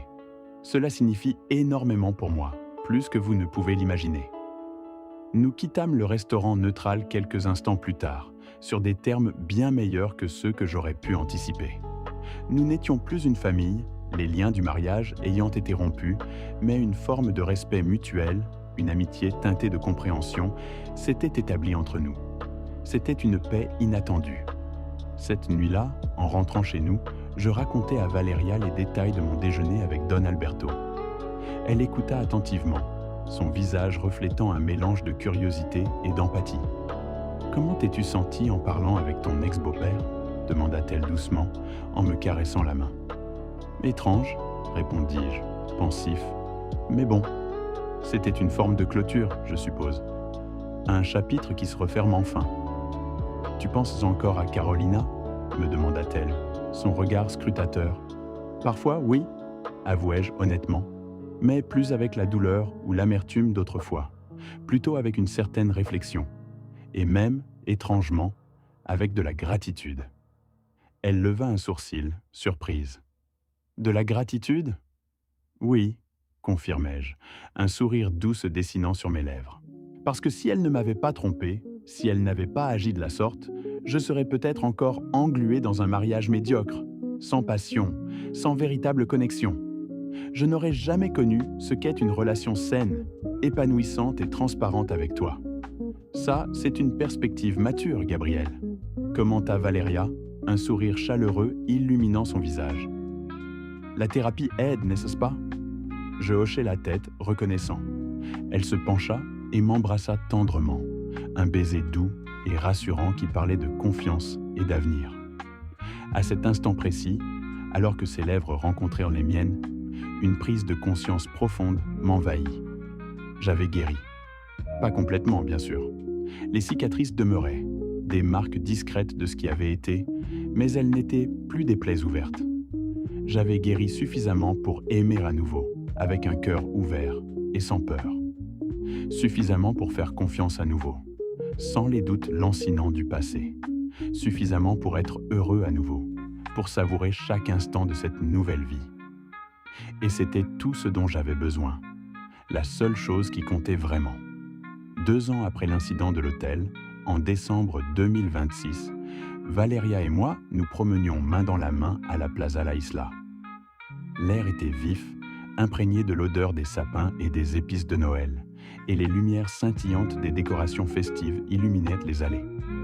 Nous étions absorbés par l'achat de cadeaux de Noël, nos rires se mêlant au brouhaha joyeux de la foule.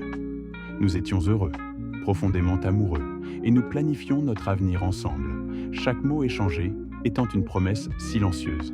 Et c'est alors que je l'aperçus. Carolina. Elle poussait un chariot de supermarché, seule, au milieu de la foule animée. Elle était méconnaissable, si différente de la femme que j'avais épousée. Elle avait probablement pris une quinzaine de kilogrammes.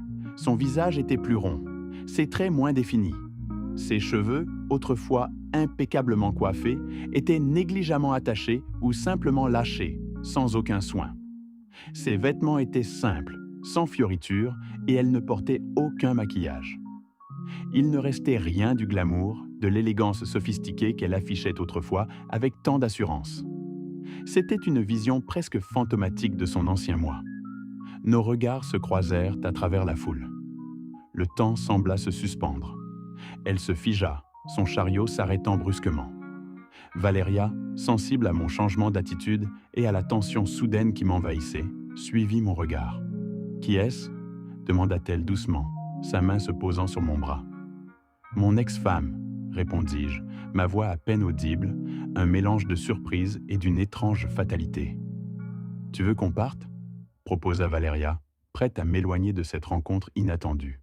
« Non » dis-je, reprenant mes esprits. « Non, je vais bien.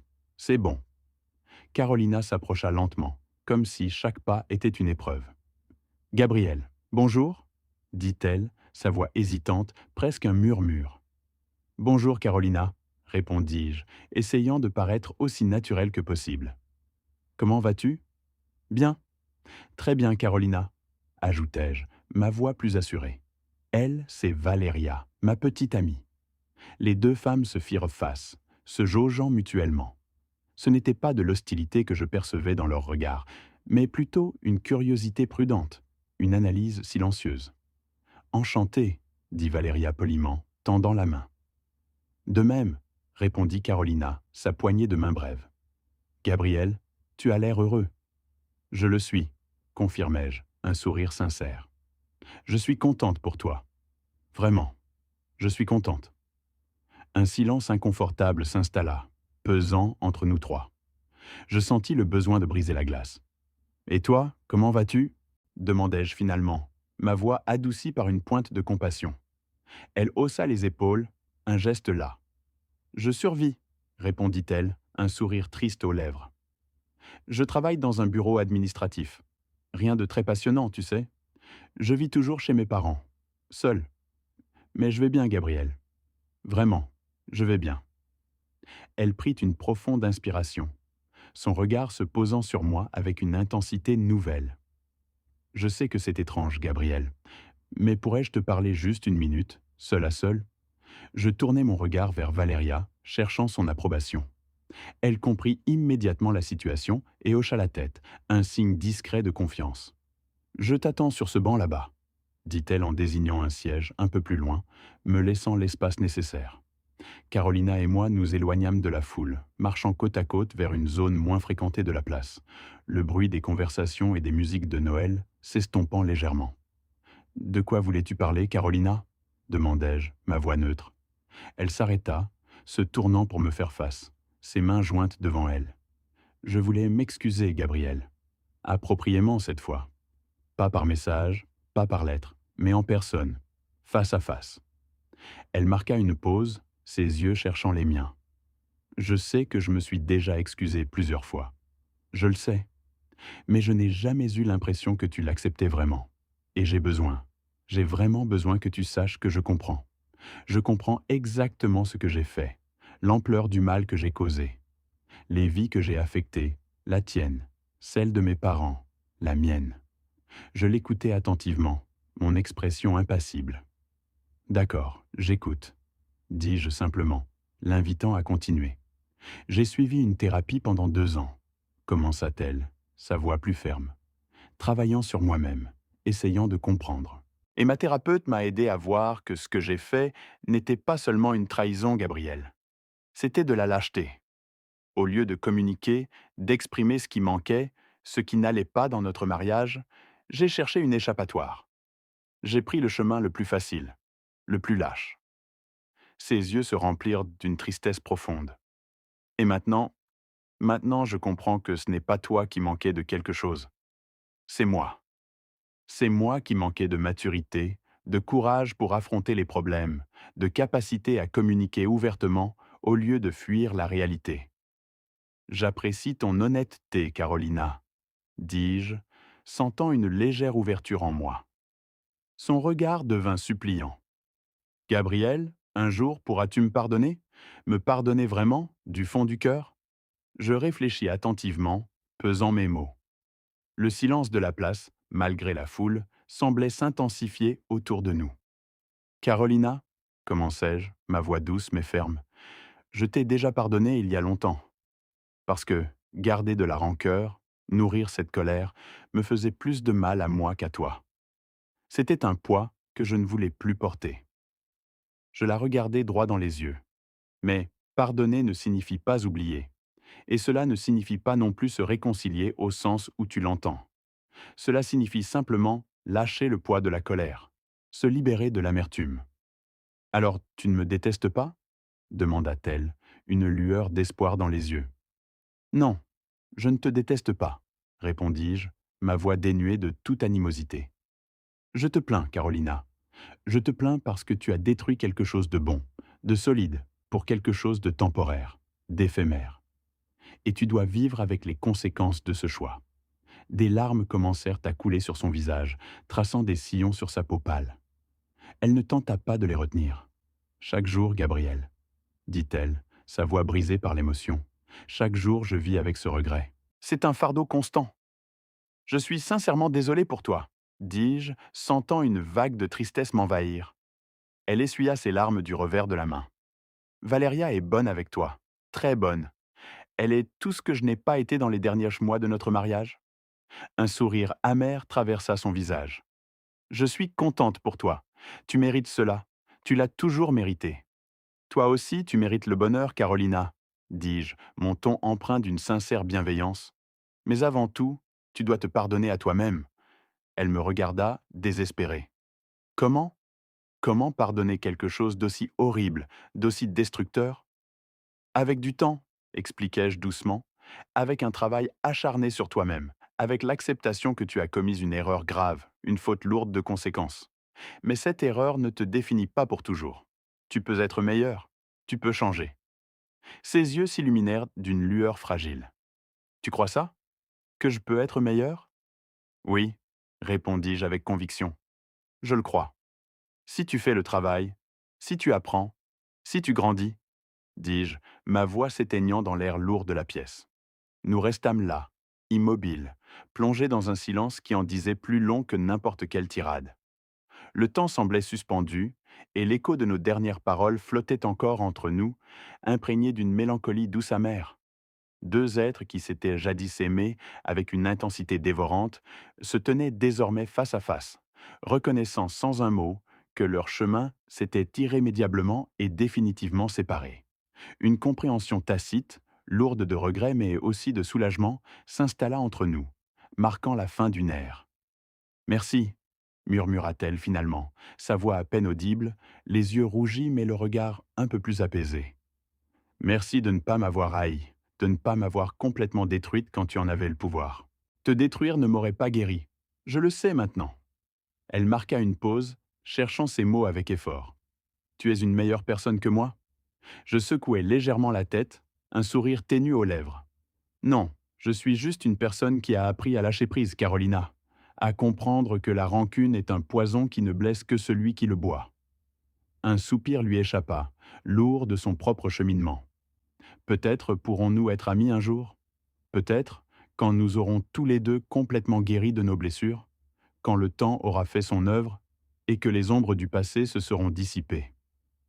Peut-être, acquiesçai-je, sans certitude, mais avec une pointe d'espoir lointain pour elle. Je comprends, dit-elle, un hochement de tête lent et résigné.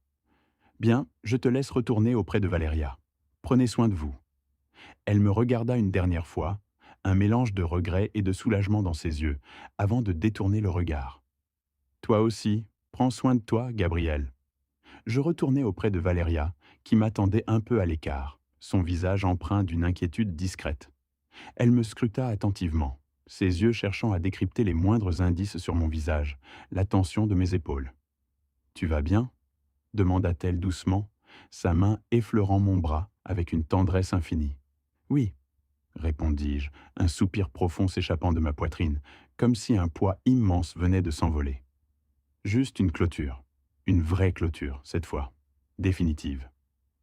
Le fardeau qui pesait sur mes épaules depuis si longtemps semblait s'être enfin dissipé, laissant place à une légèreté inattendue. Qu'est-ce qu'elle a dit s'enquit Valéria, sa voix basse, respectueuse de l'instant. Qu'elle regrette, qu'elle travaille sur elle-même, qu'elle espère un jour pouvoir se pardonner. Je sentis un léger sourire étirer mes lèvres, un sourire de paix.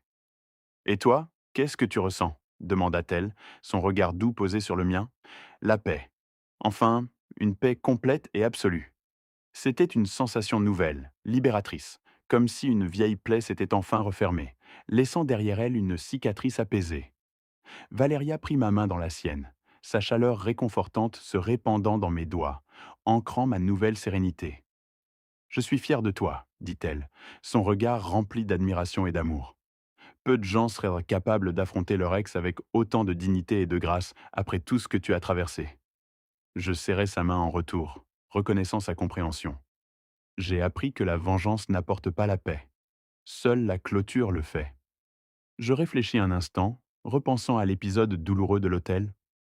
Et la confrontation à l'hôtel, c'était de la vengeance ou une clôture? Valéria posa la question avec une curiosité sincère, cherchant à comprendre mon cheminement. Sur le moment, ça a ressemblé à de la vengeance, avouai-je, me remémorant la fureur et la douleur qui m'animaient alors, la rage de l'humiliation. Mais maintenant, avec le recul, je vois que c'était de la justice. Et la justice, finalement, apporte la clôture. Elle a permis de mettre les choses au clair, de révéler la vérité au grand jour, et c'est ce qui a commencé mon processus de guérison, même si la méthode était brutale. Cette nuit-là, allongés côte à côte dans l'intimité de notre chambre, le silence doux de la nuit nous enveloppant comme une couverture protectrice, Valéria me demanda, sa voix un murmure contre mon épaule, regrettes-tu parfois la façon dont tu as géré toute cette situation? Je pris un moment pour y penser. Le plafond sombre au-dessus de nous, les souvenirs se bousculant. Parfois, répondis-je honnêtement. L'humiliation publique a été cruelle, c'est vrai, mais elle a été terriblement efficace pour mettre fin à la mascarade.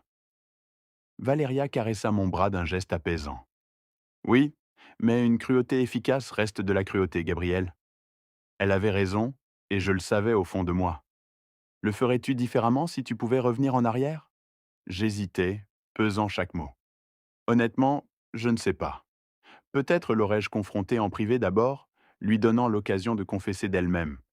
Et seulement si elle avait menti, alors j'aurais envisagé d'escalader la situation. C'est une approche très mature, commenta-t-elle, un léger sourire dans sa voix, fière de mon évolution. 2 ans de thérapie m'ont appris que je peux reconnaître mes erreurs sans pour autant invalider ma propre douleur ou ce que j'ai traversé. C'est un équilibre délicat. Elle se blottit plus près, son corps chaud contre le mien. Je t'aime, dit-elle simplement, sa voix pleine de tendresse et de certitude. Moi aussi, je t'aime, répondis-je, serrant son corps contre le mien, le cœur débordant. Et à cet instant précis, une certitude inébranlable s'ancra en moi. L'histoire avec Carolina était enfin, véritablement terminée. Non pas avec des feux d'artifice spectaculaires, ni avec un déchaînement de drames, mais avec une paix tranquille, profonde et durable. C'était, en fin de compte, la meilleure fin possible, une fin qui ouvrait la voie à un nouveau commencement. Mars 2027. 3 ans après l'incident de l'hôtel, Valéria et moi nous sommes mariés. La cérémonie fut intime et chaleureuse, un rassemblement modeste d'une 50aine d'invités, nos familles et nos amis les plus proches. Nous avions opté pour la simplicité, une célébration authentique de notre amour, loin de tout faste inutile. À ma grande surprise et joie, Don Alberto et Doña Marta étaient présents. Je leur avais envoyé une invitation, sans réelle attente qu'ils l'acceptent, mais ils étaient venus, leur visage marqué par l'émotion et une affection sincère. « Gabriel, merci de nous avoir invités, dit Doña Marta, les larmes aux yeux, sa voix tremblante d'émotion. Vous avez été notre famille pendant 8 ans. Cela ne s'efface pas, jamais. Don Alberto, à ses côtés, hocha la tête en signe d'approbation, son regard doux posé sur moi. Carolina est au courant ? Demanda Doña Marta, un peu hésitante, comme si elle craignait de briser la sérénité du moment. Oui, répondis-je. Je lui ai envoyé un message courtois pour l'informer. Elle a dit qu'elle était heureuse pour moi. Don Alberto ajouta, un léger sourire aux lèvres. Elle va mieux, tu sais. Elle a perdu du poids, a lancé une petite entreprise de pâtisserie artisanale. Et elle fréquente quelqu'un. Je sentis un véritable soulagement m'envahir, une joie sincère pour elle. Je suis content pour elle. C'est un homme bien, un comptable, divorcé lui aussi. Il comprend les erreurs et les secondes chances. Je regardais Don Alberto et Doña Marta, mon cœur léger. J'espère sincèrement qu'elle sera heureuse. Vraiment, vraiment, son malheur ne m'apporterait aucune joie. La cérémonie fut d'une beauté émouvante. Sous la douce lumière filtrant à travers les vitraux et le parfum délicat des fleurs blanches, nous avons échangé des vœux que nous avions écrits nous-mêmes, des mots qui venaient du plus profond de nos cœurs, résonnant avec une authenticité rare. Moi, Gabriel, je te prends, toi, Valéria, non seulement comme épouse, mais comme ma plus fidèle compagne, mon ancre et ma boussole dans cette vie, commençai-je, ma voix ferme et emplie d'émotion, mon regard ancré dans le sien. Je promets une communication honnête, une transparence totale, un respect mutuel inébranlable et un amour inconditionnel.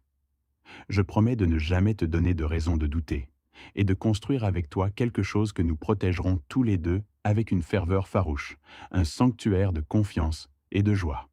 Puis ce fut le tour de Valéria, ses yeux brillants de larmes de joie, sa voix claire et mélodieuse.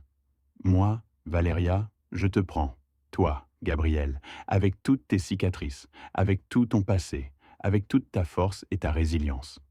Je promets de ne jamais trahir ta confiance, de ne jamais te mentir, de ne jamais te faire sentir moins que tu n'es, et de te rappeler chaque jour que tu es suffisant, plus que suffisant à mes yeux, mon amour.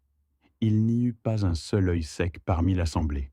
L'émotion était palpable, flottant dans l'air comme une mélodie silencieuse, touchant chaque cœur présent.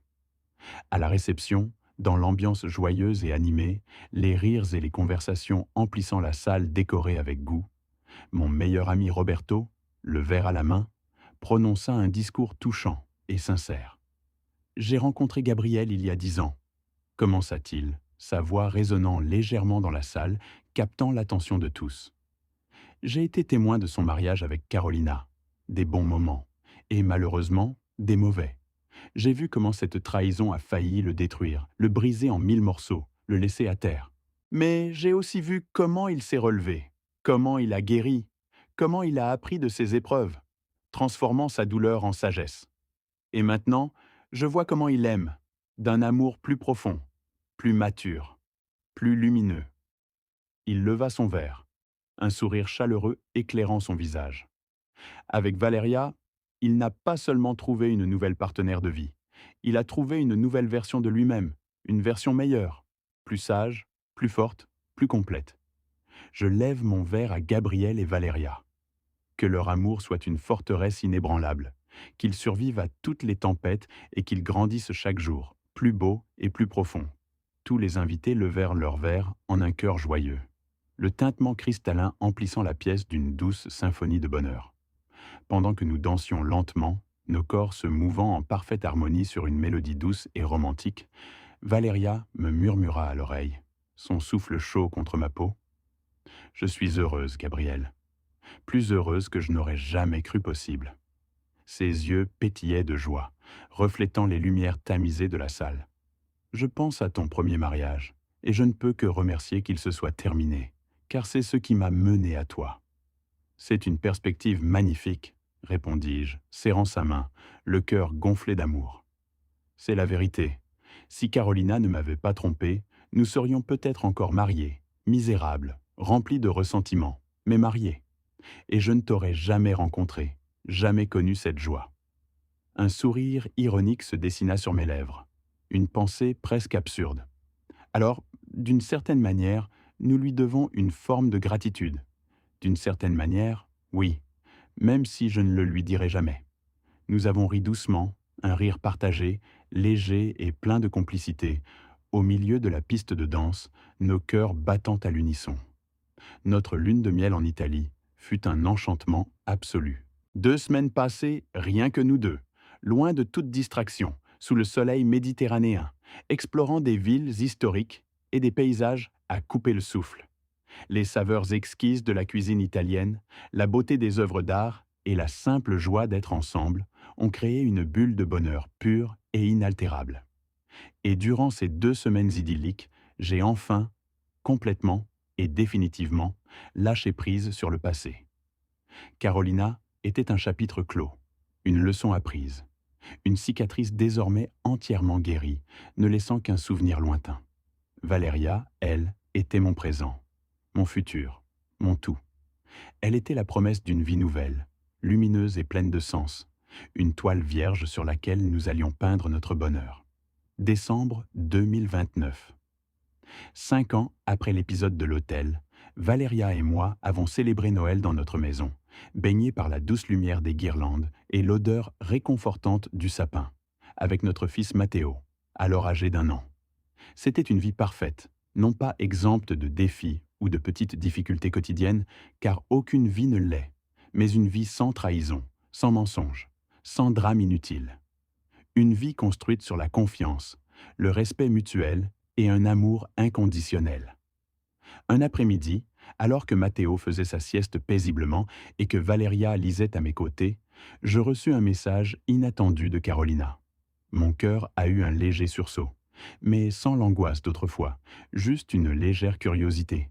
« Gabriel, j'espère que ce message n'est pas inapproprié. » Commençait-elle, son ton mesuré et respectueux, dénué de toute amertume. « Mais je voulais que tu saches.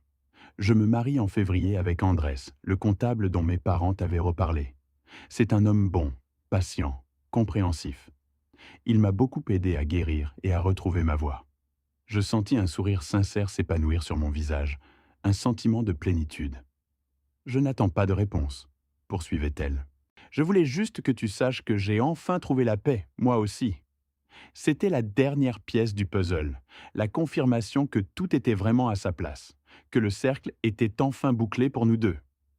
Merci de m'avoir montré, de manière brutale, mais absolument nécessaire, les conséquences de mes actions. Sans cette leçon, je n'aurais peut-être jamais changé. Je te souhaite le meilleur. Toujours Carolina. Je relus le message une dernière fois, le pouce suspendu au-dessus du bouton « Envoyer », puis je le montrai à Valeria. La lumière douce de la lampe de chevet éclairait son visage, tandis qu'elle parcourait les lignes. Un léger froncement de sourcils, puis un regard interrogateur. « Tu vas répondre » demanda-t-elle, sa voix empreinte d'une curiosité sereine. « Oui » répondis-je, un calme inattendu m'habitant. Brièvement. Je pris mon téléphone et tapai, chaque mot pesé, sincère. « Carolina, je suis sincèrement heureux pour toi. Vraiment. Nous méritons tous une seconde chance et un amour sain. J'espère qu'Andrés est tout ce dont tu as besoin. Félicitations et le meilleur pour ton mariage. Gabriel. » Valeria sourit, un sourire doux et compréhensif. « C'était gentil de ta part. » « Il n'y a plus aucune raison de ne pas l'être, » dis-je, sentant une légèreté me traverser. « Le poison est sorti il y a des années. » Elle posa sa main sur la mienne. « Te demandes-tu parfois comment aurait été ta vie si elle n'avait pas eu cette aventure ?»« Parfois, oui, » avouai-je, mon regard se perdant un instant dans le vide. « Mais j'arrive toujours à la même conclusion. Pire, beaucoup pire. J'aurais été piégé dans un mariage sans avenir, sans amour réel, sans toi, sans Matteo. » Alors, la trahison a été une bénédiction déguisée ? Exactement, acquiesçai-je, le poids de cette vérité résonnant en moi. Une bénédiction douloureuse, certes, mais une bénédiction au final. Le chemin avait été long et semé d'embûches, mais le point d'arrivée était d'une clarté et d'une beauté inouïes. Cette nuit-là, après avoir bordé Matteo et l'avoir laissé s'endormir paisiblement dans son lit, Valeria et moi nous sommes assis devant le sapin de Noël.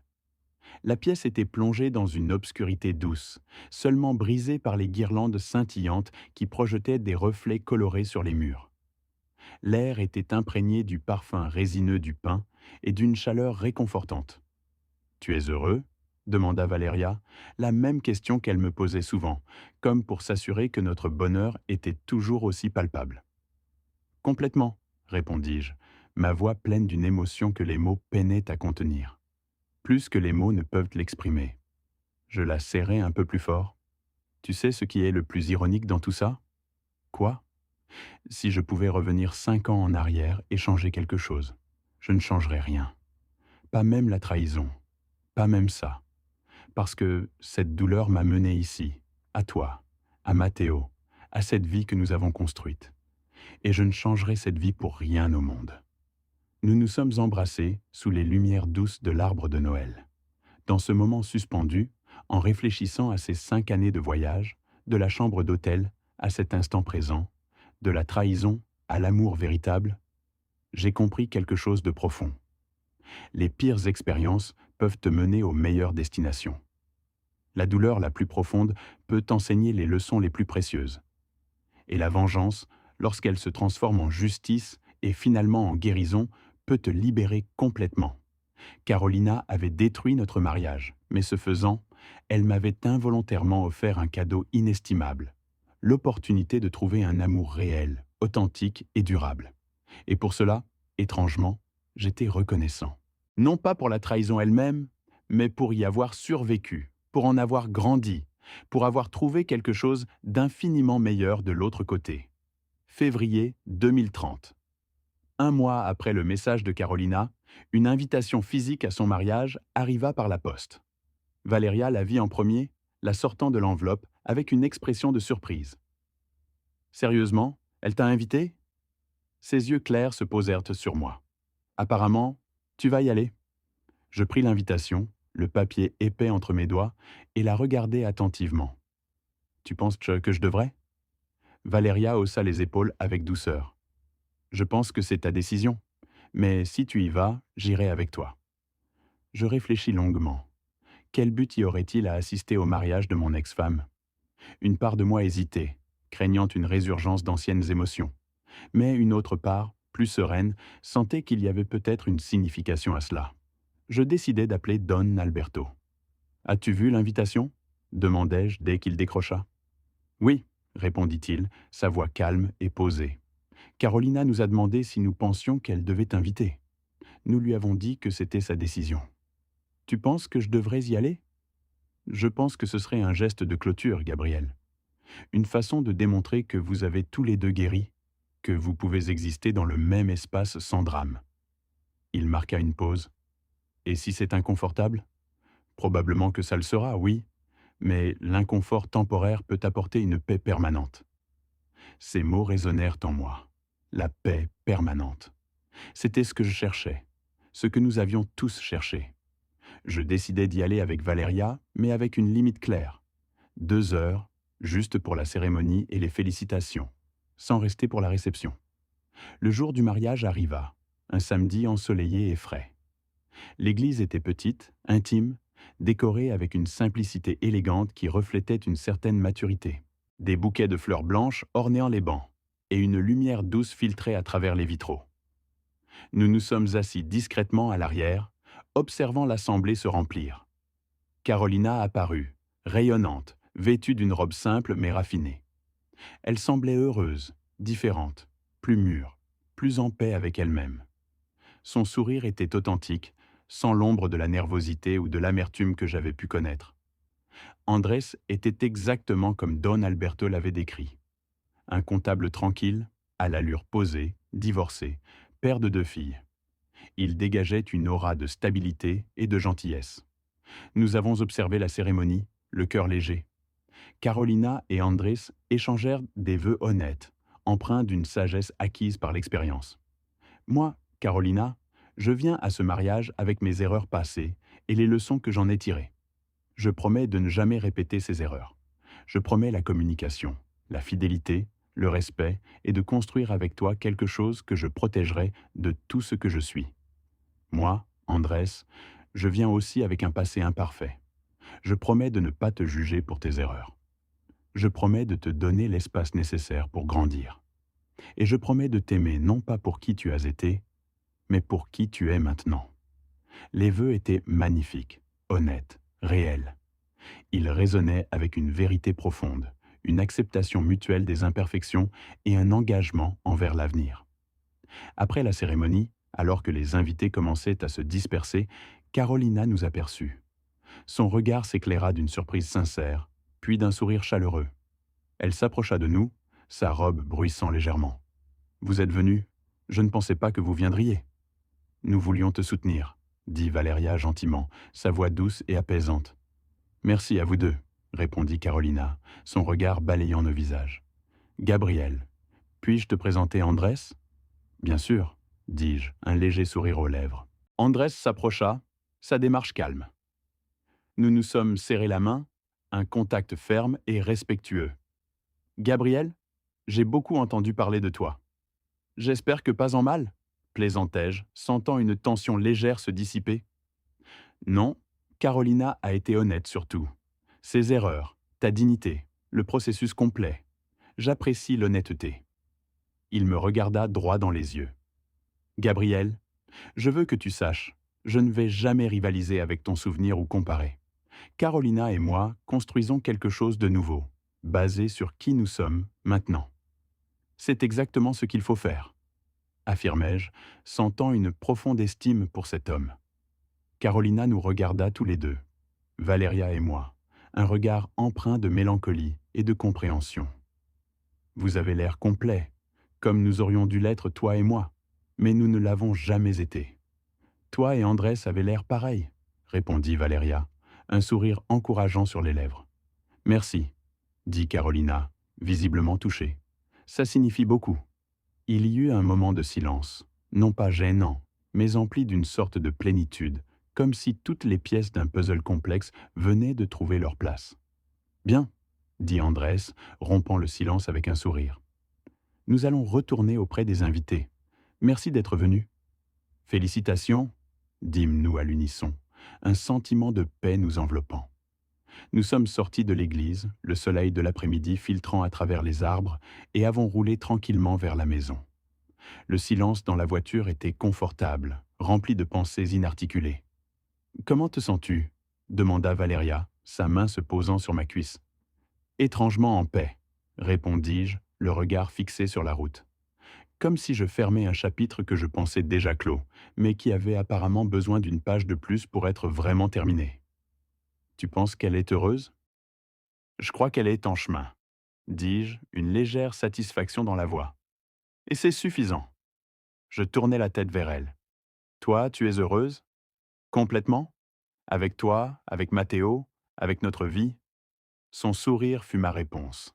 « Bien, » dis-je, « parce que moi aussi. » Cette nuit-là, je pris mon journal intime, un carnet que ma thérapeute m'avait recommandé d'utiliser des années auparavant, et j'écrivis. Aujourd'hui, j'ai assisté au mariage de Carolina, un événement qui s'est déroulé précisément 5 ans et 3 mois après ce jour fatidique où je l'avais suivie jusqu'à cet hôtel et où j'avais pris la décision déchirante d'appeler ses parents. Le soleil de l'après-midi, doux et doré, semblait caresser les feuilles des arbres, comme pour bénir cette nouvelle étape, une étape que je n'aurais jamais imaginée. Si, en ce jour horrible de décembre 2024, quelqu'un m'avait prédit que je me retrouverais un jour à son mariage, ressentant une joie sincère et profonde pour elle, je l'aurais regardé avec incrédulité, peut-être même avec un rire amer. L'idée aurait été absurde, impensable. Pourtant, me voici, debout dans cette église, le cœur étonnamment léger, empli d'une satisfaction tranquille.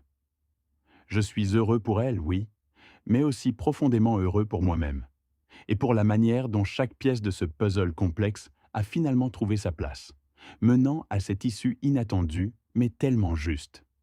L'acte de vengeance, celui d'appeler ses parents, avait procuré une satisfaction brûlante et immédiate à l'époque, une sorte de soulagement primitif face à la douleur.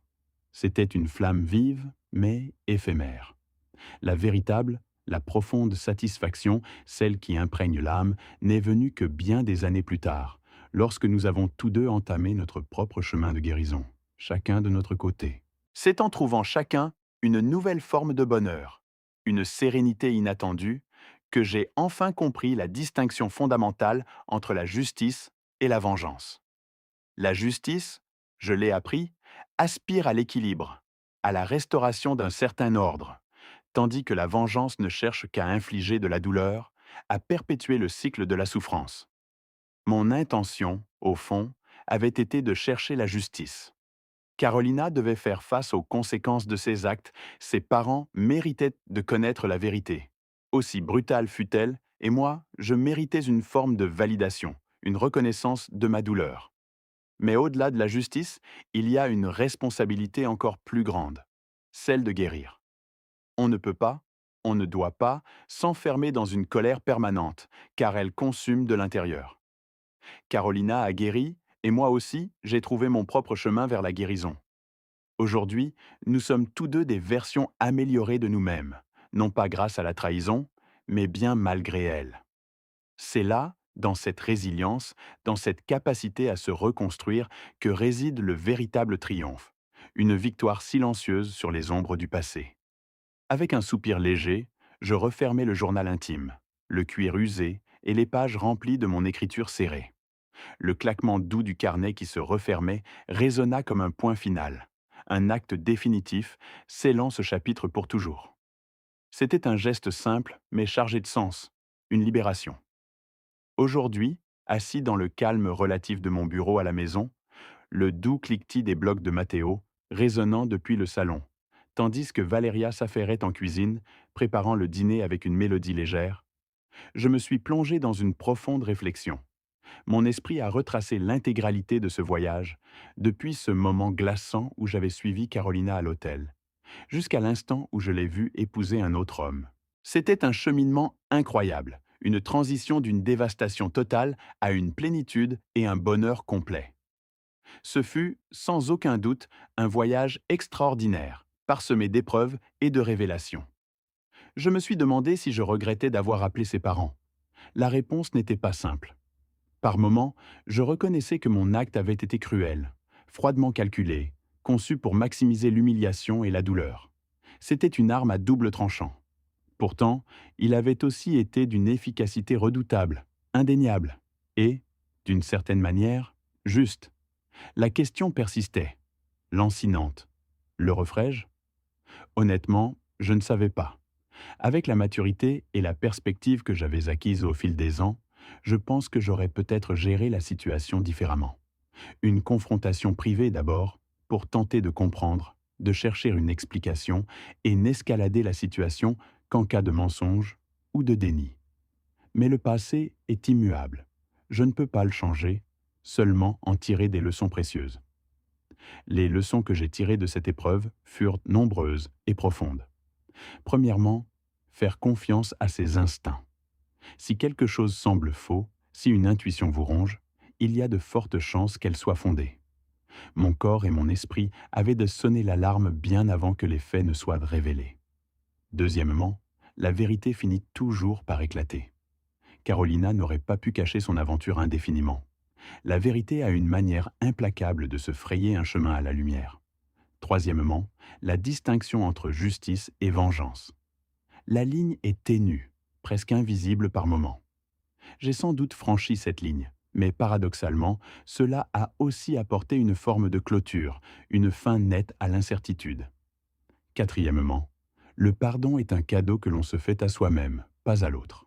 J'ai pardonné à Carolina, non pas parce qu'elle le méritait nécessairement, mais parce que j'avais désespérément besoin de retrouver ma propre paix intérieure. Cinquièmement, les secondes chances sont non seulement possibles, mais souvent nécessaires. Tant Carolina que moi avons trouvé un nouvel amour, une nouvelle voie. Nous méritions tous deux cette opportunité de reconstruire. Sixièmement, la guérison prend du temps, beaucoup de temps. Ce n'était pas un processus instantané, une pilule magique. Il a fallu des années, des séances de thérapie, un travail acharné sur moi-même pour panser les plaies. Septièmement, tous ne trahiront pas. Valéria est entrée dans ma vie et m'a prouvé que la confiance pouvait renaître, qu'elle pouvait exister à nouveau, plus forte et plus pure. Huitièmement, la douleur peut se transformer. Ce qui avait failli me détruire, ce gouffre de désespoir, m'a finalement rendu plus fort. plus résilient, plus conscient de ma propre valeur. Neuvièmement, les bénédictions se déguisent parfois. La pire expérience de ma vie, celle qui m'avait plongé dans les ténèbres, m'a paradoxalement conduit à la meilleure, à cette vie que je chéris aujourd'hui. Dixième et dernièrement, lâcher prise est une forme de pouvoir immense. Tant que je m'accrochais à ma colère, à mon ressentiment, j'étais prisonnier. En lâchant prise, j'ai trouvé la liberté, une légèreté inattendue. C'est à ce moment-là que Valéria est entrée dans le bureau, son sourire chaleureux illuminant la pièce. Une douce odeur de cuisine, promesse d'un bon repas, flottait déjà dans l'air. Le dîner est prêt dans 10 minutes, annonça-t-elle, sa voix mélodieuse. Parfait, répondis-je, un sourire se dessinant sur mes lèvres. Elle s'approcha, son regard doux se posant sur moi. À quoi penses-tu demanda-t-elle, ayant remarqué mon expression pensante, un peu lointaine. Je pense à tout le chemin parcouru, répondis-je, ma voix empreinte d'une légère gravité. Toi et moi. Elle fronça les sourcils, un brin curieuse. Tu veux dire depuis notre rencontre? Non, précisai-je, mon regard se perdant un instant dans le vide. Je veux dire depuis le moment où Carolina m'a trompé jusqu'à maintenant. Tout ce voyage, toutes ces années. Je fis une pause. C'est un voyage dont je ne parle plus beaucoup, parce que je n'en ressens plus le besoin. C'est un chapitre qui a été entièrement traité, guéri et désormais complètement fermé. Même après son mariage, et surtout après son mariage, le fait de la voir, elle aussi, trouver le bonheur, m'a apporté une paix définitive, une sérénité que je ne pensais plus jamais retrouver. « Tu es un homme bon, Gabriel Santos », murmura-t-elle, sa main caressant doucement mon bras. Je hochai la tête, un sourire teinté de mélancolie. Je suis un homme qui a appris que la vengeance n'apporte jamais une paix durable, répondis-je. Seule la guérison le fait. Je réfléchis un instant. Alors, l'histoire avec ses parents, ce fut une erreur, oui. C'était compliqué, nécessaire à ce moment-là, peut-être exécuté avec une cruauté excessive, mais indéniablement efficace. Elle me regarda, ses yeux cherchant ma pensée. Conseillerais-tu à quelqu'un dans une situation similaire de faire la même chose? Je pris le temps de réfléchir, mes pensées s'organisant avec soin. Je leur dirai ceci, commençai-je. Affrontez la trahison d'une manière qui vous apporte une véritable clôture. Pour certains, cela signifie une confrontation privée, intime, où les mots peuvent être échangés sans interférence. Pour d'autres, cela implique d'impliquer la famille, de partager le fardeau et de chercher un soutien collectif. Et pour d'autres encore, c'est simplement partir, sans un mot, sans un regard en arrière, pour préserver leur propre intégrité. Il n'y a pas de réponse universellement correcte, seulement la réponse qui est juste pour vous, pour votre propre cheminement. Une perspective sage, commenta Valéria, un léger sourire aux lèvres. 5 années de thérapie l'ont acheté, plaisantai-je, et nous éclatâmes de rire ensemble, un rire léger et libérateur qui résonna dans le bureau. Plus tard cette nuit-là, après avoir bordé Matteo et l'avoir vu s'endormir paisiblement, Valéria et moi nous sommes glissés dans notre lit. La pièce était plongée dans une douce obscurité, seulement éclairée par la lueur tamisée de la lune filtrant à travers les rideaux. « Tu sais quel jour nous sommes demain » demanda-t-elle, sa voix un murmure doux dans le silence.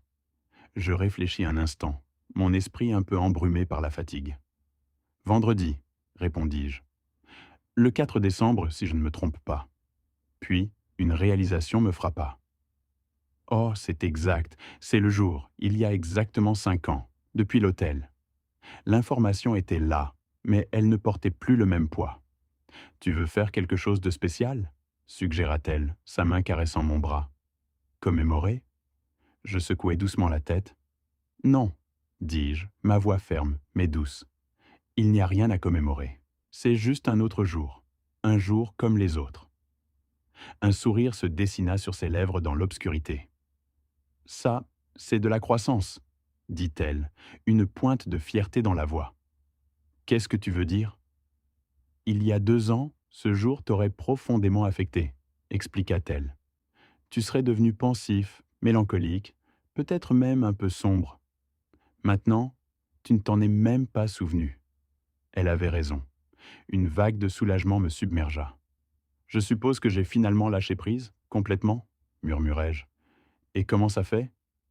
Libérateur, répondis-je, un soupir s'échappant de ma poitrine. Comme si un poids que je ne savais même plus porter venait d'être enlevé de mes épaules.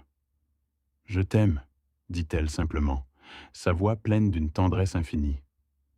Je t'aime aussi, répondis-je, serrant sa main. Et tandis que nous nous laissions glisser doucement vers le sommeil, blottis l'un contre l'autre, je réfléchis une dernière fois à l'ensemble de cette histoire, à chaque étape de ce cheminement. J'avais suivi ma femme à l'hôtel, j'avais appelé ses parents, j'avais orchestré une confrontation dévastatrice. Était-ce de la vengeance? Oui, sans aucun doute, il y avait une part de cela. Était-ce aussi de la justice? Oui, je le crois. Était-ce nécessaire? À ce moment précis, j'en étais profondément convaincu. Le referai-je aujourd'hui?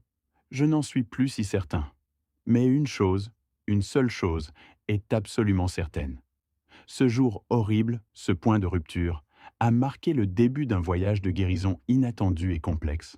Un voyage qui m'a finalement conduit ici, dans ce lit, aux côtés de cette femme merveilleuse, avec cet enfant que nous aimons tant, et avec cette vie que j'ai construite, une vie pleine de sens et de bonheur.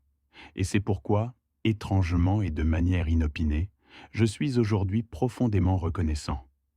Non pas pour la trahison elle-même, mais pour y avoir survécu, pour en avoir grandi, et pour avoir trouvé quelque chose d'infiniment meilleur de l'autre côté de cette épreuve. C'est cela la vraie vengeance. Vivre si bien que l'on oublie la colère passée, celle qui nous rongeait autrefois. Finalement, 5 ans plus tard, après un cheminement personnel intense, j'y suis parvenu. Ainsi se conclut l'histoire de Gabriel, un parcours singulier qui l'a mené de la vengeance la plus calculée à la paix la plus profonde et durable. Avait-il fait le bon choix en appelant les parents de Carolina? Était-ce un acte de justice implacable ou de pure cruauté? La question demeure, ouverte à votre propre jugement. Et vous, qu'auriez-vous fait dans une telle situation? Laissez vos réflexions en commentaire. Si cette histoire vous a profondément touché, n'hésitez pas à laisser un j'aime. Partagez-la avec quelqu'un qui a besoin de savoir que l'on peut guérir et se reconstruire après une trahison, même la plus douloureuse, et abonnez-vous pour plus de récits de dépassement de soi. Rappelez-vous, la vengeance n'apporte qu'une satisfaction temporaire et éphémère, mais seule la véritable guérison apporte une paix permanente et inaltérable à l'âme. Je vous donne rendez-vous pour la prochaine histoire. Monsieur.